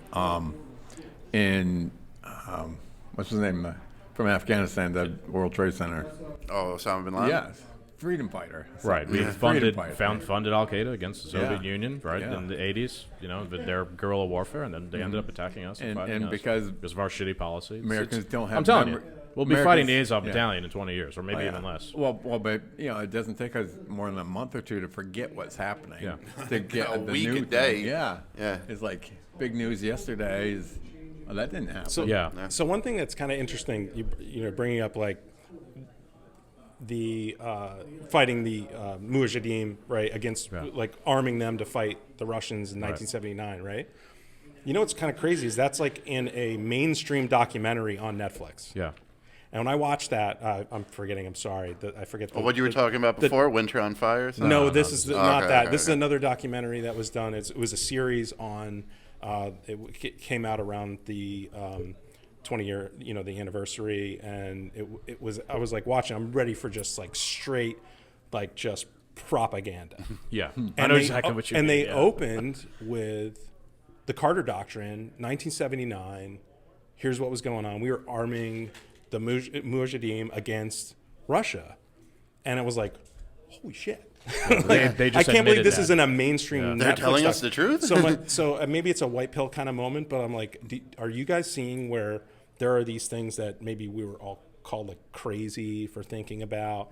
where we're seeing them in kind of like they're getting out into the mainstream in a way, like the Tulsi Gabbards, right? Like, because I think that what they do is, at the time you're crazy about it, but then they allow things to kind of come to fore that everybody who was crazy, they were right all along, but now it's okay to talk about it because it no longer, you can't really nobody's going to be held accountable for it. Well, look at safe to say look at the Wuhan virus. It came from a bat, not a lab. You know, and just even now at the very onset, if you had said that on this podcast, you would be banned. There's a chance you might have been banned on YouTube or whatever. But now, even Dr. Fauci has entertained the thought. Yeah. I'm not saying he's saying that's what happened, but he's entertained the thought that could be a possibility. Of you got to look at like the history of conspiracy theories. So like we were talking about the conspiracy of 9/11 before, and you're talking about this documentary that came out. So that was years upon years of a gap where you found out this information. And then with COVID, it was months upon months of, you're a conspiracy theorist, this isn't true, that's misinformation. And now we have something like there's Nazis in biolabs in Ukraine, that's a conspiracy theory. Well, it's Monday, so by Friday you're going to be admitting we have Nazis in biolabs. And the time is getting shorter and shorter. Yeah, maybe that is kind of the white pill, right? Like that because of these... because of these alternative, I'm breaking it. I blame Putin. Here, you guys take this for a minute, and I will fix this. Well, the biolabs in Ukraine, they were saying they're not biolabs, they're bio-research facilities. So partly false information or fact checkers did this. It's like, okay, they're not biolabs, they're bio-research facilities. And I don't own a car, I have an automobile. Right. They're playing word games. Fauci was doing that when they were talking about gain of function. So once he started to get busted on like actually funding, the funding moving in. Sorry. Oh man. There's a lip under the table that's fucking this over. I watch that language. No, it's okay. You guys can curse. There's that thing is like a spinner. You spin it to loosen it, then let it clamp onto the table, and then spin it to tighten it again. Yeah. This is the struggles of doing a podcast, folks. Believe me. What kind of podcast are you running over here? Yeah, I know. 2-bit operation. If you guys want to donate or contribute to our Patreon, we can buy more high-tech shit, and our microphone fall off the table. Smash that like button. Gonna wonder who buy 13 Stripes wine. Use promo code Doomed, and we'll have more money for the podcast. And you'll get drunk hire too. a better best boy. With best boy. With Fauci, You know what a best boy is? No. Is in the movie industry. And sometimes you see it actually on movies. If you read the credits, say best boy, and I was a young man that was taking care of stuff like this, setting up, and they called him best boy forever. The Fauci thing is hysterical, right? The gain of function thing. Because it turned from once they started to get busted that they were actually funneling money to the lab for gain of function, he changed it to gain of function of concern. Right. Oh God. I mean, how slippery are you? Change the definition. Yeah. Well, that was the whole thing. They changed the definition, and then when Ron Paul went after him, Rand Paul. When Rand Paul went after him, he's They're like, "Well, related. if you look at the definition, no, you changed the definition." That was good television, I have to say, when Rand Paul and Fauci were going back and forth at the Senate. I think we're gonna get one or two more of those out. What do you guys think is going to happen to Fauci in the coming months? My guess is that when the midterm elections happen, it's going to flip, right? And Republicans will probably take most of the offices. And at least Rand Paul has said, that's it for Fauci. We're going after him. I think he goes quietly into retirement. Yeah, that's my guess. Yep. Probably. When have the Republicans actually Done gone something? after? True. Like I don't think they'll get the chance though, because like you're saying, I think Fauci will see the writing on the wall, and he'll retire a month or two before because he knows there's going to be a handful. There's going to be the outlier Republicans who are like more kind of against the establishment that are going to push for it. Like Rand. I mean, Rand. He wasn't always good on stuff. Like he got much better on it. Got better. Well, he found. You know what happened? The worst shit started happening. Yeah. He was good against the really egregious oversteps of the He wasn't as good as that guy in his shirt. Yeah. He's his own man. My take on Rand is that he tried too hard to play the middle ground and tried to get Republicans and then lost his dad's base. Yeah. I really think he should have just picked up the torch and continued. I think you're right. Because I think what he's been doing most recently, I mean, he could be his dad basically, but he dropped the ball in that, in that missed that the time. opportunity. Yeah. I think definitely he had an opportunity back in 2016. Right. He was Yeah, running he for probably was president. just trying to fit in with the Republicans to some degree, and Yeah. Well, Scott says it best. He's like, he had the chance to just grab the torch and do it, but his first question was like, he was given the floor at the RNC debate, and he's like, Donald Trump has said that he won't support the candidate no matter who he is, like that, and like. Your dad he said the same shit everybody else is exactly. saying. Your dad wouldn't have supported the candidate, no matter who he is, Right. So yeah, I mean, he at that point he lost. That was the liberty movement balloon just, at that point. But yeah, I was a little disappointed in that. I mean, I think he's by far the best senator, but he's done great lately, and I think that it was a miscalculation. I don't think it was out of bad blood or disdain for us. Sure. I think they miscalculated, But also, at the end of the day, you have to get the Republican nomination, right? Right. So you got to play the game, and that's really tricky. And how did it Maybe work that's out? what he How did it learned. work out for Ron Paul? Right. Well, but in the Trump moment, he picked the wrong way. Like, he could have been the outsider. The outsider ended up winning it, and it was because he was the outsider. Rand Paul could have went the other way from Trump and been the guy, but he didn't, But there wasn't a Trump before Trump. So how many people saw that coming? Exactly. Right? Yeah. Right. No one saw that. Yeah, coming. That's totally like, just. Hindsight is 2020. He didn't know, and I mean, he could have. I don't know. Personally, being the Liberty guy, I was a hardcore Liberty guy at that point, anyways, and so that was disappointing to me. But had it all worked out, and he was able to kind of play both sides and end up being the guy. It might have been different, but that's why I called it a miscalculation. I still say Trump is the least bad president we've had since JFK. I like the way you put that. Yeah. It's a good observation. We were talking about historical presidents before, and we were kind of talking a little bit about JFK and the whole thing. What do you guys think about the whole story? Let's get into a little conspiracy theorists here. Why not? What do you guys think about the whole official narrative behind JFK's the JFK stuff? Shooting? Well, this is a fucking CIA black hole we can smoked go them. down. Well, I think conspiracy theories are nuts, but they're not as nuts as the official story. Of course, yeah. Yeah, official story. You guys, totally insane. you guys watch any of the X-Men movies that came out over the past 10 years?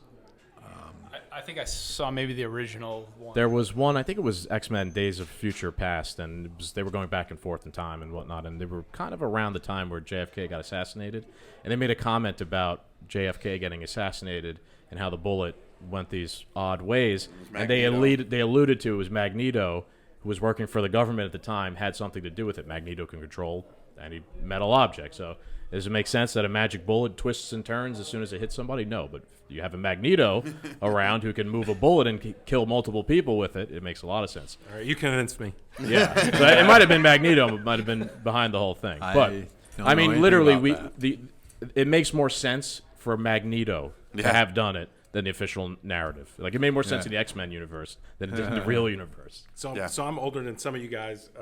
We're about the same age. I'm 100. 100. But I remember I was in high school when Oliver Stone's JFK movie came out. And do you remember when that came? Do you remember when that came out? I believe I'm older than you. Well, do you remember when it came out? It was kind of like a big deal. Yeah. And it was like he actually started touching on some of the ridiculousness of this magic bullet, And I don't know if anybody saw his latest. He just did another documentary, a shorter one, and then he's going to release Oliver Stone I'm talking about is going to release a larger one on JFK. A lot of really interesting stuff. Again, I always look at those things and say some of it's probably right, some of it's probably not right. But boy, there's some very curious things in there, like the bullet's pristine. JFK is saying, I'm going to smash the CIA into a million pieces. Like, you're going to basically go up against the military-industrial complex? Are you kidding me? And this is a while ago, too. Like, they were nowhere near as powerful as they are now. I mean, they were powerful, but not to the level that they are now. But this is back when we were meddling in stuff using the CIA. And then all of a sudden, we don't do that anymore because Americans figured out that the CIA does shit like that. Yeah. Right? So we don't trust that. We use like NGOs now. We use other means to like phone Well, them. no. So at some point, magically they had a come to Jesus moment, and everything's on the up and up, and they all just became moral people. And that's it. That's the end of the story. Well, think also like Reagan. There was an assassination attempt. Like, look at like what Reagan's done. Look at what JFK's done. Like, you make enough waves, like somehow, some way, somebody's trying to kill you. Wasn't JFK going to put us? He was going to put us back on the silver standard too. Yeah, probably. I mean, you're gonna basically end the Fed. Yeah. You don't want you don't want Vietnam. You don't want to go and invade Cuba. They had that half-assed plan with Bay of Pigs. Right. And then they had what? Do you know the name of the project where Project they were Bluebeam or something? No, where they that's were not it. basically going to drone fly a commercial airliner with explosives Is it on Operation board? Northwoods, perhaps? Northwoods. Yeah. Thank you, Alex Jones. Yeah. I was gonna say real quick. So the whole silver standard thing, I think that is a red herring, and yeah. But you might be right. But I'm definitely in the camp that I'm pretty sure that the CIA was definitely involved there. I mean, we know the government admits that Martin Luther King was killed by most likely by the government. One of the points I was going to make, I'm like, you don't have to be deep down the rabbit hole on this stuff, right? If you look at that time in history, that was a very tumultuous time in the country, right? And anybody who seemed to have a different thought or idea or wanted to change something, they got whacked, right? JFK, Martin Luther King Jr., RFK, and then people around. What was it with Jack Ruby, right? That like on the fucking steps of with millions of people around, like people are just getting whacked left and right that have anything to do with anything. I mean, any logical person can look at that and be like, something's It's not too right. perfect. There's too many. There's too many hits going on. You have Lee Harvey Oswald. Yeah. Publicly defecting right for like a little while and then coming back and then not being like investigated, because if you defected back, you would be interrogated by the CIA. Yeah. And he wasn't or FBI. I don't know which Especially one. during that, it was one the Red alphabet Scare, agency, right? But they didn't even. It just seemed like really, really fishy. But I don't want to derail this, but it's kind of like I'm thinking about like there's no rails. We have no rails. So to be honest with you, So we're talking about like all these different like kind of what would be called conspiracy theories or whatever, right? So my question is like, and it goes kind of like to the Tulsi thing, where we're starting to see these mainstream things happen faster. Like you said, it was like you're gonna the amount of time what they used to do when there was something like the Hunter Biden laptop as an example, suppress, slowly drip it out. Right. Everybody kind of accepts it. Oh, that happened yesterday. Right. Well, look how you're right. But So- look how long. Okay. No, I just had a question, Yeah, a general question about like, it's always going to be us kind of like crazy people that are like, we were like government bad, right? How many normies are going to start to maybe lean towards more like distrust of government and authority, like the authority figures, because of what's been going on for the past couple of years? Do you think that that's actually going to happen, or do you think they're going to be able to save the cathedral, as Meldris Malba calls it, right? Like, are they going to be able to uphold this thing, or is it going to really collapse? That's the Great Awakening. That's that's why Facebook and Twitter and YouTube will censor anything they deem. They're now the Ministry of Truth. They'll, ivermectin might help you for COVID, but we're not doctors. We're not but they want you to take the vaccine. This is not financial advice. They want you to take the vaccine. They don't want you taking anything else. Especially so they're going if to it's censor generic. you. On top of the Hunter Biden laptop. That's going to be bad for Biden running for president. We need to suppress this. We are going to put the truth out there. We are going to determine what is misinformation. The more they do that, the more it's going to wake people up. I always said the establishment is horrendously ran. Like, put me in charge of the establishment, because all they needed to do during Trump's era was just pull back. Pull back. Don't attack him 24/7. Let him rant and rave, and worry about the next election when you got your guy in there. Got your guy, your woman, whoever in there.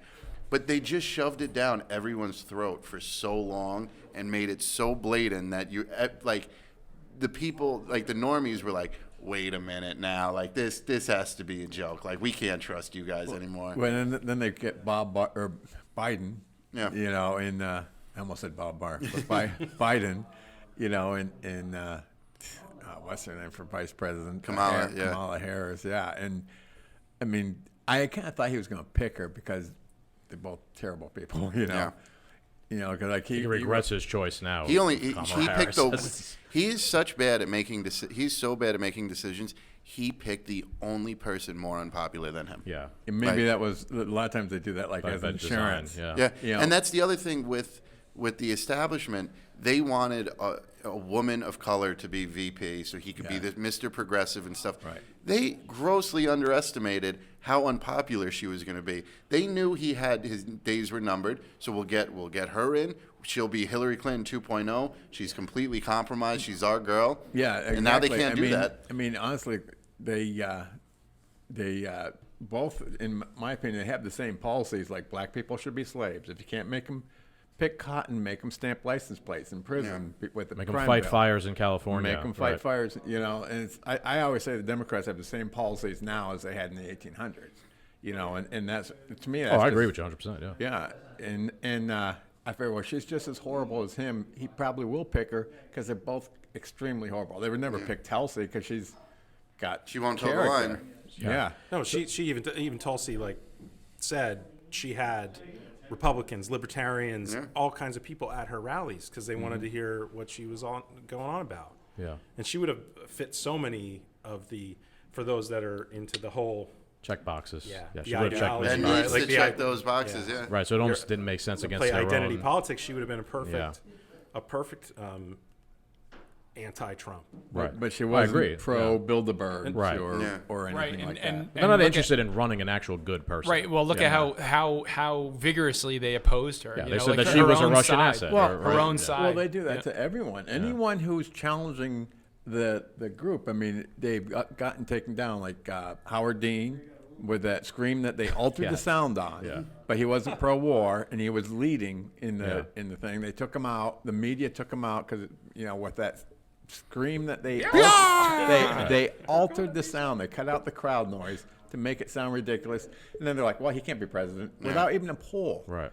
And, and they drove the poll. We talked down. about this with Bernie. I used to be a really big Bernie guy back in 2016 when I was younger, and I saw that then. They did the same thing to him because he was an outsider, Right. I guess you could say, And and he was different, and they blackballed him in the primaries then. That was the spark in my mind that got me to start really questioning what the fuck is going on He was here. killing Hillary for getting delegates. But they had super delegates, you know, that could fly and whatever. Yeah, And, that's the most undemocratic thing I've ever heard of. It's right up there with, you know, black people are 3/5 vote or whatever it is. You know, it's that same concept. And it's like they're so anti-democracy.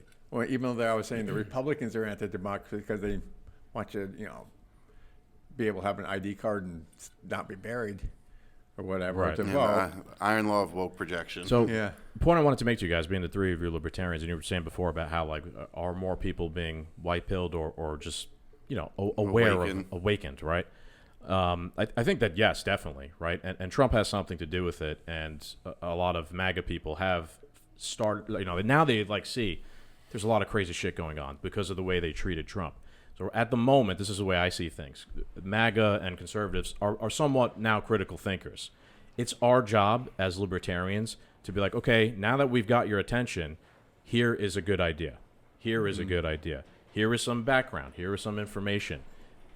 Because if you're going to enact any change or do anything, you need to build a coalition of people. And I don't give a fuck about any party. I think I said this on the last episode with Larry Sharp, right? And Larry Sharp feels the same way. I just care about, like, liberty and freedom and things like that. We're not going to get there if we're just a small group of people who everybody thinks are crazy, you know, Rick and Morty or something like that. So you guys chime in. Like, I think, and this is maybe me and your role also, because we're friends with a lot of MAGA podcasts and things like that. It's like, look, we're all on the same side. You guys are now red-pilled. Let's share some good ideas and put forward the idea of working together and advancing the cause of liberty. Yeah, Horton says let's it not best. fall back. Like, if Trump becomes president again, no, let's not just support tyrannical policies because it's Trump doing it. Let's now have the same core of values together. Yeah. Well, so speaking to working with, trying to further Republicans' understanding. Right. That's where, Horton says it the best, I think, is, we need to attack the right from the right, you know, because for the most part, they're with us on it. They haven't gone to the point we have on the right. They're not radicals, yeah. Right, exactly. And attack the left from the left. Go after those issues where the left does agree with us, and just be radical on that. Attack them both from the outskirts, and we can move people toward actual believing libertarian ideas. When I was running for office several decades ago, we were at a gay pride rally, and we had a libertarian tent, set up, and their MC for their show was interviewing me. It was a drag queen, and she was talking to me, and she says, "But aren't libertarians kind of crazy?" And I said, "Yes, we are." I go, "We're so crazy. We think gays should be allowed to get married. We think people should be allowed to have marijuana and smoke all they want and grow all they want. We think people should be able to have guns." And I go, "And we think we should end wars. And the only thing we've changed in our policy since we started is the name of the war we should change or end. We started off with end the Vietnam War. Right. We just keep changing the name of the war. But other than that, we have the same core policies." Yeah. So I just, we're crazy. I mean, I think overall there's a brand issue, like for sure. Yeah. With if you want to just talk party, right? I kind of like what the Free State Project does as far as providing a liberty index to candidates. Like, it might be Democrat, might be Republican. The two of us, we are seriously considering looking for land in New Hampshire. I took the family on vacation to a lake house there. I'm like, "Hey, wifey, what do you think?" Yeah, I was even telling him, I'm like, if we get some property in New Hampshire, I'm like, there's a good chance we might be citizens of another country in a couple of years too. But what I like what they do is they basically say, "Look, if you want liberty and freedom, here's who you vote for. Like, these are the people that are they have like a liberty index." But I think there is still a brand issue for the Libertarian Party. I still think, I talked to my cousin who's hardcore left Democrat, and he's like, "You guys are just into strip mining and smoking weed." Wait, now for some reason it goes to those very basic things. It's very similar to any argument, right? Like the roads. You go to the most edge, the roads, or if you're going to talk about abortion, you go to the what if they're raped by their uncle, and you go to these edge examples instead of hey, but this is where I think there's an opportunity out of the COVID situation, and I'm curious where you think we're going to start to bring people in, because I think everybody has their point where they don't want to be infringed upon, right? And it might be different for different people. Everybody should have a line. There's a line, agree, and it might be in a different category. So the biggest thing, the one thing I've seen, and I think we were talking about this before, vegans. Yeah. Are with the vaccine mandates and all this stuff. They're no, they're not down with that. The some of these real based hippy dippy folks are granola crunching, or they're taking all their different herbs. Are no, I'm anti big pharma, and this is a line for me.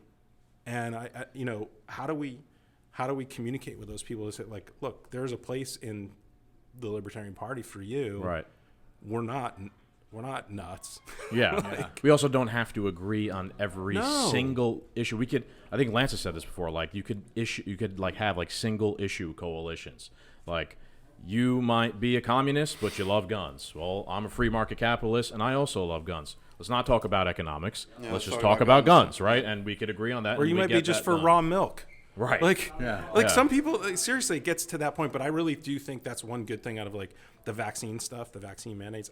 I'm talking to people, I'm pretty vocal about it within my circles or whatever, and I was careful because of my job and just I work for a California software company, so I had to be kind of you're fucked now. You came on to do that podcast. I'm really screwed. I'm covering the logo. But what I'm finding is those that would be more left leaning are this is actually I'm not down with this. I need to be able to have body autonomy, and I think it's actually a pretty small group of very vocal people that are calling for this authoritarian type stuff. But then people are getting injured, as an example, by the and it's people are, I think, maybe waking up. But I'm just you weren't allowed to say that a few months ago. The question is how do we?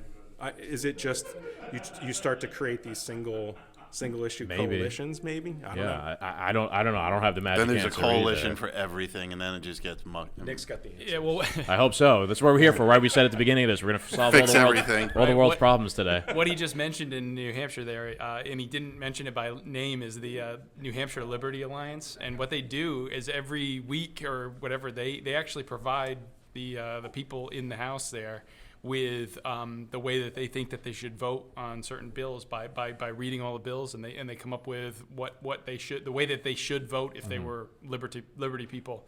And at the end, they give everybody a report card, and so they make it very easy for the public to identify people who are voting against their freedom and people who are not. So that An is accountability system, you're saying. Yeah, Oh, exactly. Which is something that does not exist throughout most of society. Exactly. Yeah. So yeah, I mean, I'm happy that you mentioned that, because that is a really it's a fairly innovative thing that they're doing up there, and it's awesome because at the end you're able to see like this guy's got a D grade from the Liberty Alliance. You know, we need to get him out. You know, so it puts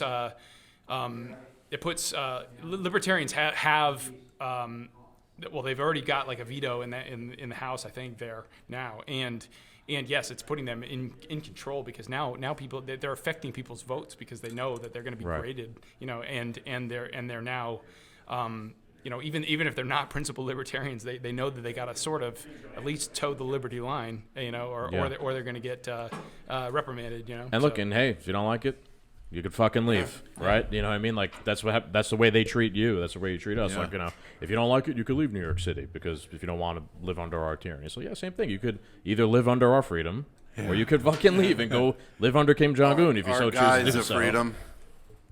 Yeah, I mean, I actually like the voting with your feet thing, and I you know, listening to a lot of the Tom Woods stuff, you know, the 10th Amendment stuff, and he just got banned on Twitter. We're done. Sorry, guys. What could Tom Woods have possibly done? Sorry, guys. That got him to be fucking banned on, you know? But it is kind of cool to see these states kind of hold the line against the federal government, right? Look at Florida. Florida's doing, and then I don't actually care if there are other politicians and other governors that just copy that because they see, oh wow, this is popular. Yeah, I don't care. I don't give a shit I don't either. care. I don't care the reason for doing it. If they're going to actually figure out a way to give more freedom and liberty down, because we don't need the nanny state. We know we're smart. Economically, Just give us the more free a country is, the more prosperous it will be economically. And that's why it's not a free state. But so The way I look at what you're saying is how often do politicians use us? If I'm going to use them to advance the cause of liberty, I could give a fuck less about them personally, or the cult of personality thing about it. I only care about freedom, right? And if I have to nefariously use you to gain freedom, great. I don't care, because you'll do it to me. But they're finding, like, you know, with these voices that are bubbling up that can't be canceled, that are spreading some level, like the Rogans of the world, right? Yeah. They're going to go. I mean, come on, you're going to create a video with the N-word cut out of context, and you're going to think that's going to do the job. There was a lot more to that than meets the eye as well. That was a literal That was DNC systematically creation. planned. Oh, yeah. Yeah. It's not. That's like just think about it logically. Joe Rogan has thousands of hours of video. If I'm gonna one person sit here and sift through thousands of hours and find every little instance that he used the N-word, that is a major job. And then to slice it, to cut it, to put it together into a video, that was a team of people that did that. No one person could do that. Or they already had it. It was actually Dave Portnoy and Barstool like completely exposed the guys behind it, and they are essentially paid DNC operatives. Yeah. But again, kind of getting back to my other question about sorry, how do you? No, don't apologize. How do you get again the normies to be like, why I don't want to be associated with people that want to get rid of the ATF and get rid of the federal government. Like, there's a lot of really bold messaging inside of the Libertarian Party. Some of us, and I'll say I don't say look at things in steps, right? Right. We can't just have open borders today. Right. I'm We can't sorry. start with that. Yeah. There are major systemic problems with the way our country is set up that doesn't work. Like, you can't have a welfare state and open borders. You can't have both of those things. So we have to take steps into kind of decentralization. If we can get people on board with that, right. And a great way. A lot of my friends who are again lefty, I talk about it. I use weed as the example. So we're already seeing secession in different ways. Look, they legalize weed in California. They legalize weed in Nullification, my man. Nullification. Yeah. But so how do we like bring those people at least to say, hey, you know what? I'll check a box for a big L on the ticket. You know? Yeah. So that brings us to our mission here in the Libertarian Party is I think the Libertarian Party should be a vehicle for messengers like a Ron Paul and hopefully here a Dave Smith run coming in 2024, because people who can speak the ideas and are able to handle that question, like I'm not for the whatever the ATF or whatever we were talking outside about Tucker Carlson going after Ron Paul, for the prostitution thing, and sort of blindsiding with that. That was because those positions are the position that we're in. It's hard. Sometimes it is hard to defend to a normie who doesn't articulate. right, exactly. But messengers who can articulate the ideas and who might be able to take that question and be like, you know what? Yes, I do. I don't want to put people in jail for a consensual act, but that's not what I'm leading with here. And why are you doing that to me on your show? Yeah. That's where Dave Smith excels. Exactly, and I think he's going to be great. And so that's where. That's the role that I see for myself in the Libertarian Party here is I'm trying to push us to being a vehicle. Like, I'd love to see people get elected. I'm not against that if we have great candidates to be elected. But I want to be influencing the messaging. In that we should be really pushing on principles and the ideas more. The long form podcast actually is a huge help because when I first started running, there was no podcasts and things, and whenever I got on any kind of TV and stuff, it's always a soundbite. Right. And the sound bites for the Libertarian Party, you cannot explain why everyone should have a gun. It's a long explanation. Yeah. And the same with marijuana. Long explanation. Where the soundbite for the children, it's always the soundbite for the children. We got to ban guns. We don't want kids getting shot up in school. And soundbite for the children. Drugs for the children. The same line they use on everything. For the children, we got to make sure marijuana is banned, and this actually harms the children. That not the marijuana, the war on drugs, and things like that. One thing I've learned over the past. That's why I was going to say, like, that's why CNN was able to get away with what it did when Trump was in office, because these major things would happen, and CNN would negatively cover it in their, from their perspective, for a minute, 3 seconds. Like, how are we? You know what I mean? Like when Trump killed, that Army General, Soleimani, and they were like, "That's it, World War III starting right now." World War III. No, you. World War III is starting because you said World War III is starting, and then you moved on to another story. Like, you didn't give us World War III starting, but you're only going to talk about it for 2 minutes. How many times were they saying Trump was starting World War III, and then they get Biden and all that? Well, right now we're apparently not starting World War III. No, it's just now. One thing I was going to say, something I've come to learn over the past couple of years is I think having someone who could articulate well is almost more important than having the right idea in human history, right? Because how many bad ideas have been sold as the right idea over people who are good at articulating things? Sure. Literally, human history is littered with that, right? So you do need to have the correct idea, which is, I feel, libertarianism is the correct idea. And then you have to have somebody who can actually articulate that properly. Because you could get up there on a debate stage and go back and forth with someone, and you might know everything that you're saying is correct and everything that you're saying is the right thing, and the other person might be completely wrong, but they're a better debater than you, and everyone watching now is going to be like, oh, well, that guy's obviously right.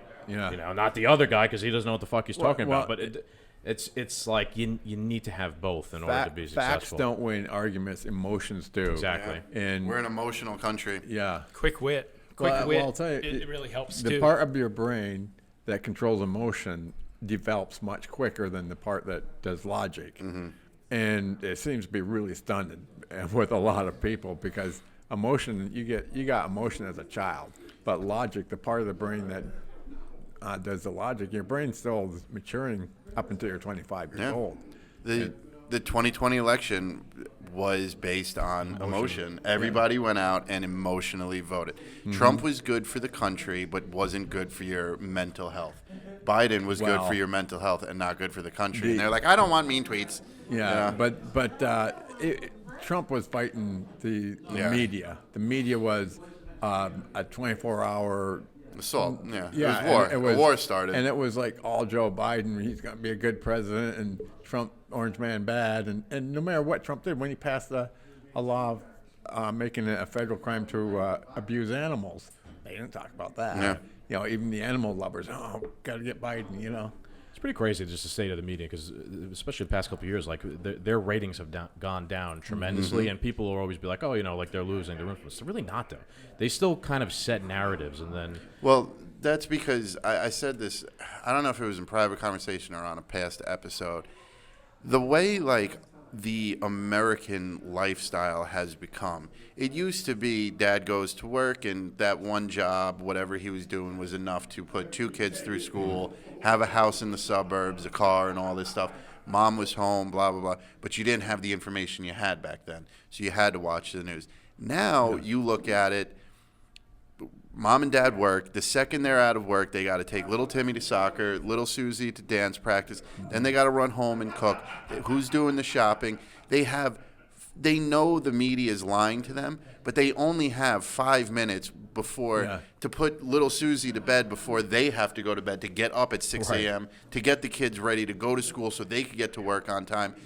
Then they don't have time to listen to 16 different podcasts and search the web for 5 hours a day and do their research. You turn on Fox, you turn on CNN, whichever side of the aisle you're on, and you get your 10 sound bites. What to believe. Yeah. You get your 10 sound bites that are 2 minutes apiece, and you go to bed, and that's all you got time for. But we had about 150 media companies, you know, in those days, and we also had no trade with China.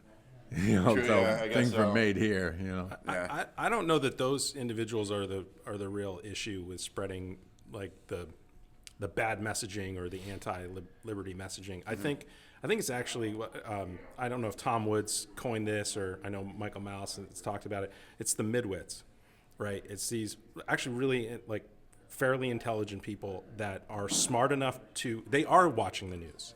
They in their minds they are getting gaining education. They're getting a broad diet of multiple sides, right?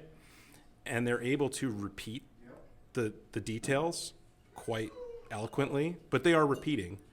But they're not quite there to start digging in and thinking for themselves and going like, something's off with this. Something's off, and that's. I think that's really the issue, and it is a bell curve, and you're going to have most of the people are going to be in that. Look, I'm like, no disrespect. I actually think a lot of people are consuming a lot of content right now because it's so easy to consume content. True. I mean, I can go mow the lawn and listen to a podcast and finish Scott Horton's book on audio. You know, enough already. I can like listen to that while I'm mowing the lawn. So it's really, really easy. It's it's what's served up to you and repeated up to you. And this does go to the big tech stuff. So you really have to be. Will control it's like working out, right? You have to like go. And not that I do a lot of that. I should do more. But like you can't just like do chest and buys all the time. You know, the club muscles. You got to do leg day. You know, same thing goes for you have to knowingly say, hey, I like, even with the libertarian content, right? You can easily get like zoned in on the Dave Smith route, which is, hey, it's great. Like I got my mom, who's 72, hooked on Tom Woods.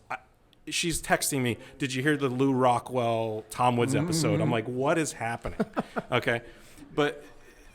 But you also have to go and listen to, like, you know, maybe Megyn Kelly's podcast is a really good one as an example. Like, she gets a pretty good smattering of different views, and you're not going to agree with a lot of people. Yeah. Rogan does a decent job of having different views, but you have to actively do that. There is value in that. I've noticed that with myself lately, as now being more in the libertarian camp, now going back to listen to some Rogan episodes. One that comes to mind is Mike Baker. I don't know if you guys know Mike Baker. Yeah. The CIA guy. They're always interesting. They're interesting, right? But the last one, he's saying things, and I'm like cringing on the inside because it's like, oh my God, it's just like so obviously like statist propaganda, essentially. Now I could kind of realize it, but I'm like, let me just sit here and hear what Mike Baker has to say. So that's cognitive. So you're now having. So you may have believed the stuff that Mike Baker talked about like years ago, and then you changed your mind on it, and then when you hear it again, it makes you annoyed. It makes you. But I think it's really important for us to all learn like how to sit in that and like listen to stuff that's like completely bananas. Well, that's like the premise of the show. Like he was the liberal. Our original premise. Yeah, the original premise of the show. Yeah. You know, was to. I was a Bernie bro. He was a Trump guy. We're gonna sit here. Yeah. We're gonna sit here because we're friends. We're gonna sit here and we're gonna be like, hey, I think this. You think that. Let's figure it out. Let's give perspective because the media is not giving it. You're not supposed to cross aisles. You know, political party lines and stuff. And we were like, no, that's bullshit. There's a market of people who are like. In the middle of this, and then funny enough, like I'm an anarchist. now 2 years later, and now we're sitting here at a libertarian convention. That's why they don't. So you guys basically turned each other into kind of libertarians in a way by sharing that by working out what ideas are bad. Yeah, essentially. And again, we would just take them as they would come because like sick. Trump would do something, and like we would get ready for the show, and like I'd be going into it thinking like, oh, he's just gonna shit on Trump, blah blah blah, like, and he'd be like, no, like this.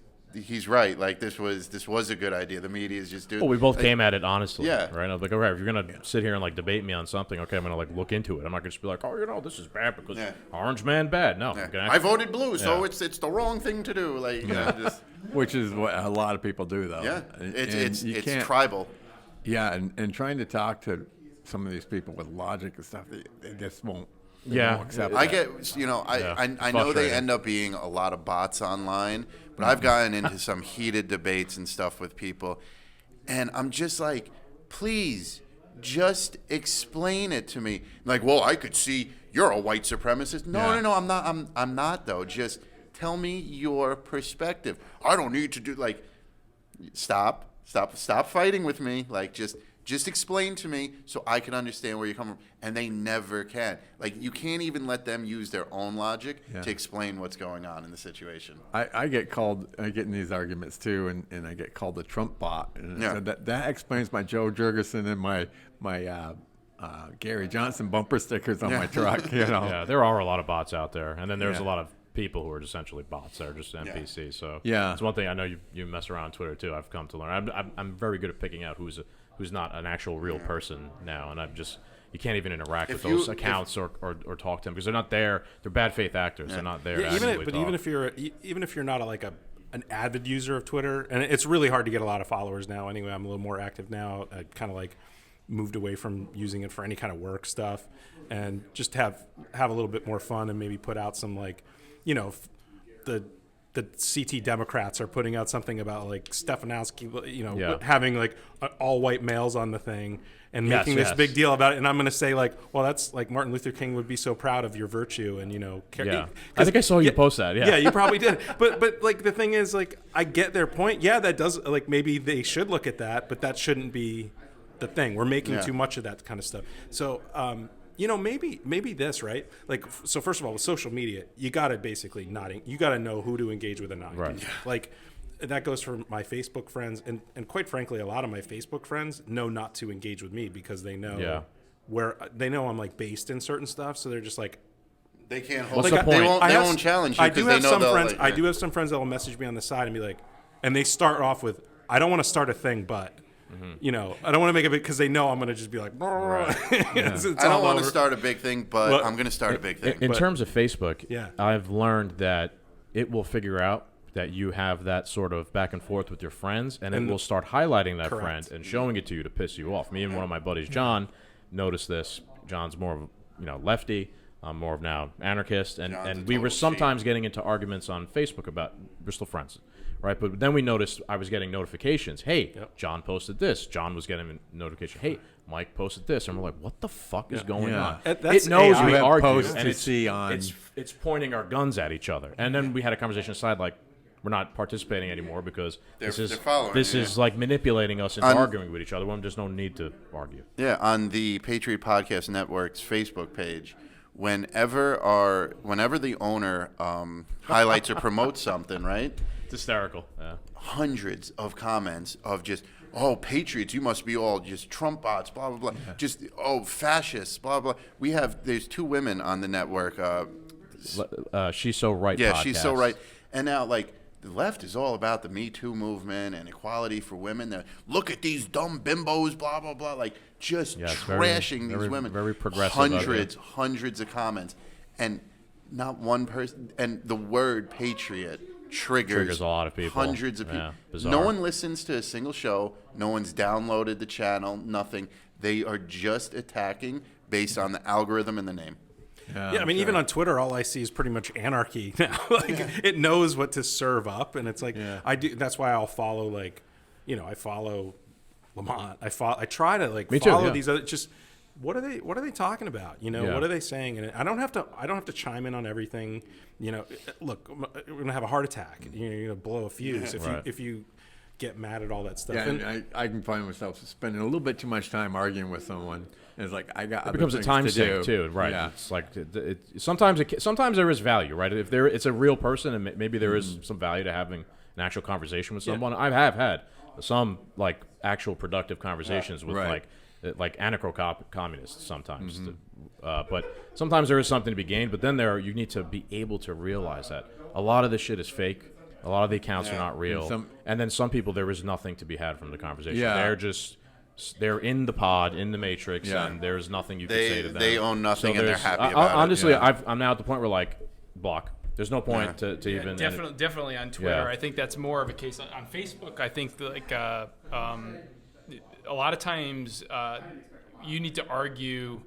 Not the person that you're arguing with, but you're more arguing for the crowd that's kind of watching. Exactly. Especially if you're in like a public forum. Like exactly. A group where other people will read. The way I look at that is that's like almost like a battleground of ideas. Yeah. And if no one does that, then the shit ideas are going to propagate only. Right. And if there's no one pushing back, then the shit ideas win out. Yeah. So like I don't like to fucking do that, but I feel like someone's got to. It's a dirty job. Yeah. Somebody's got to do it every once in a while. He started following all the pages of his local town and stuff to see what was going on in his neighborhoods.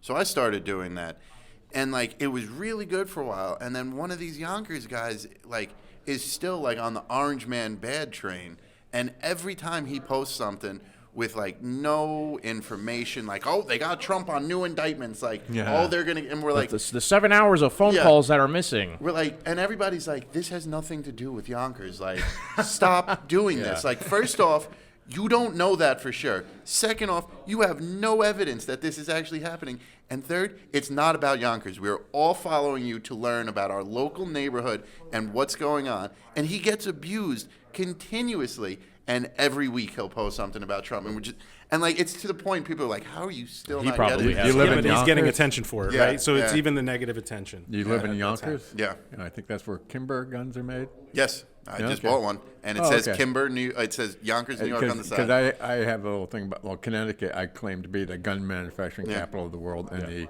atrocious gun law capital of the world. And but I was thinking making a map or something of greater Connecticut, which would include Kimber and there, and then Smith and Wesson. There's like 3 around Springfield. Yeah, Colton, all that. Yeah. But in Connecticut's got like 7 or 8. It's a wild thing, man. Most people don't know that about Connecticut. It's like this is where the guns are made. My father, historically, my father's sitting in the rice paddies in Vietnam, looking down at his M16. He's like, "Fucking Connecticut!" Yeah. he's like, I'm halfway around the world, and I got a gun. That's from a next good door, industry, a good job also for people to do. Machinist. Aren't you a machinist? Yeah. Right? So that's like a good and job. I do gun. I don't know if you ever heard of Caltech guns. They're made in Florida, but I drill their barrels. Okay. Awesome. I do. They call it gun drilling. It's take something like this, solid, and drill a hole down through it.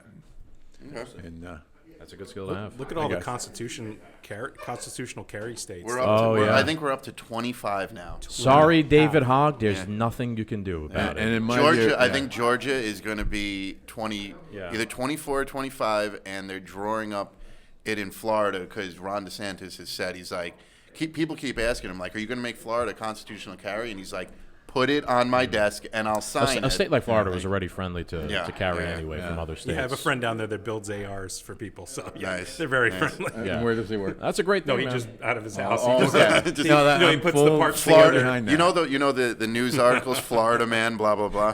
Florida, It's a Florida man. man. Yeah, that's something that I guess doesn't get enough attention, right? How the gun rights are on the rise, and Yeah. a lot of the states are just reverting back to our law is let's- just the Second Amendment. Well, That's our law. let's go That's full great. circle here, and because And I'm then getting we'll wrap hungry it and they up, got yeah. pizza over there. You were saying like, are people going to wake up and stuff like that? Let's just look at the gun laws, and not gun laws, forget it. Gun ownership and how much it's gone up since COVID hit, since the lockdowns hit. Because when the lockdowns came, me, our friend Jerry, a few other guys from New York, we just wanted to buy ammo for the guns we already had. I went to Dick's Sporting Goods, and so I'm very pro Second Amendment. I just think gun control could be taken in a different direction. When I bought my first shotgun, they did the background Was check. that Mossberg? Yeah, They're regular. made in Connecticut, too. There you go. A 12-gauge pump shotgun, right?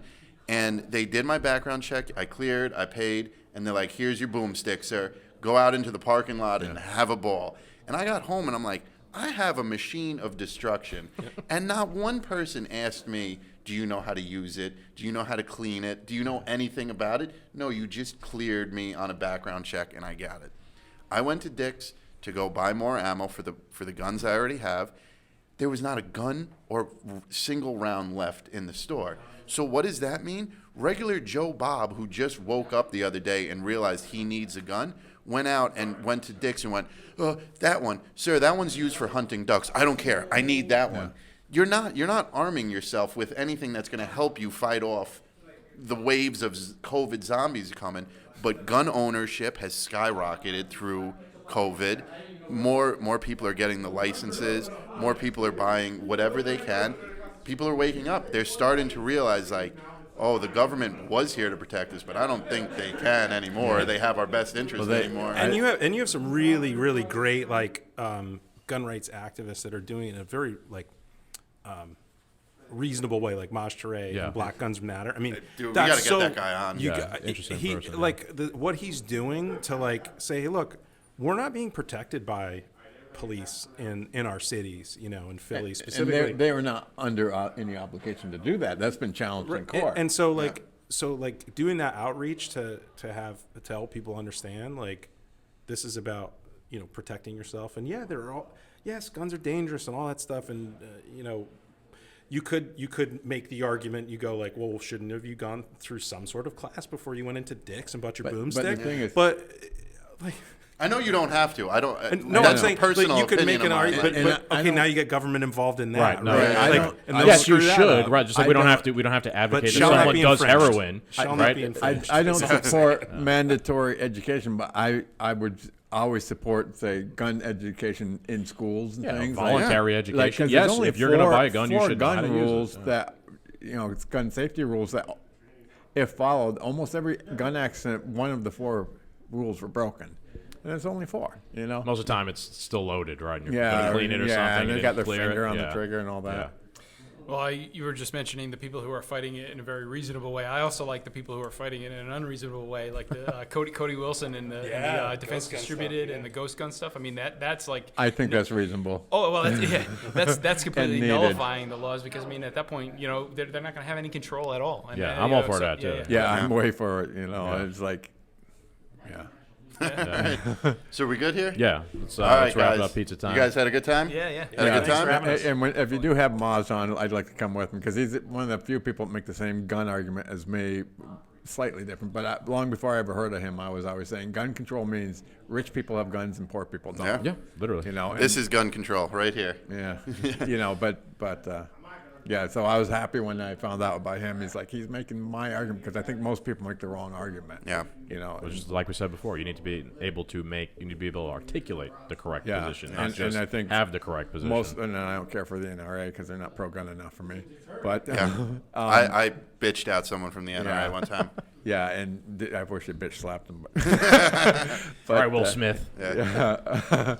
But what was I saying? But anyway, I think most of the arguments I hear that are pro Second Amendment, there it's like you're just making a dumb argument. Yeah, you're not going to turn anybody with your argument. Yeah. You know.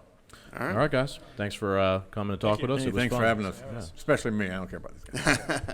Thank you, guys. That is part 2. I don't know if there's going to be a part 3. We'll see. Not Kinda the wanna second still that bar opens, there's no part 3. Kind of want to coming.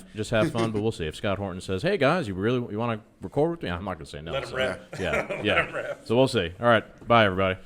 Like, share, and subscribe.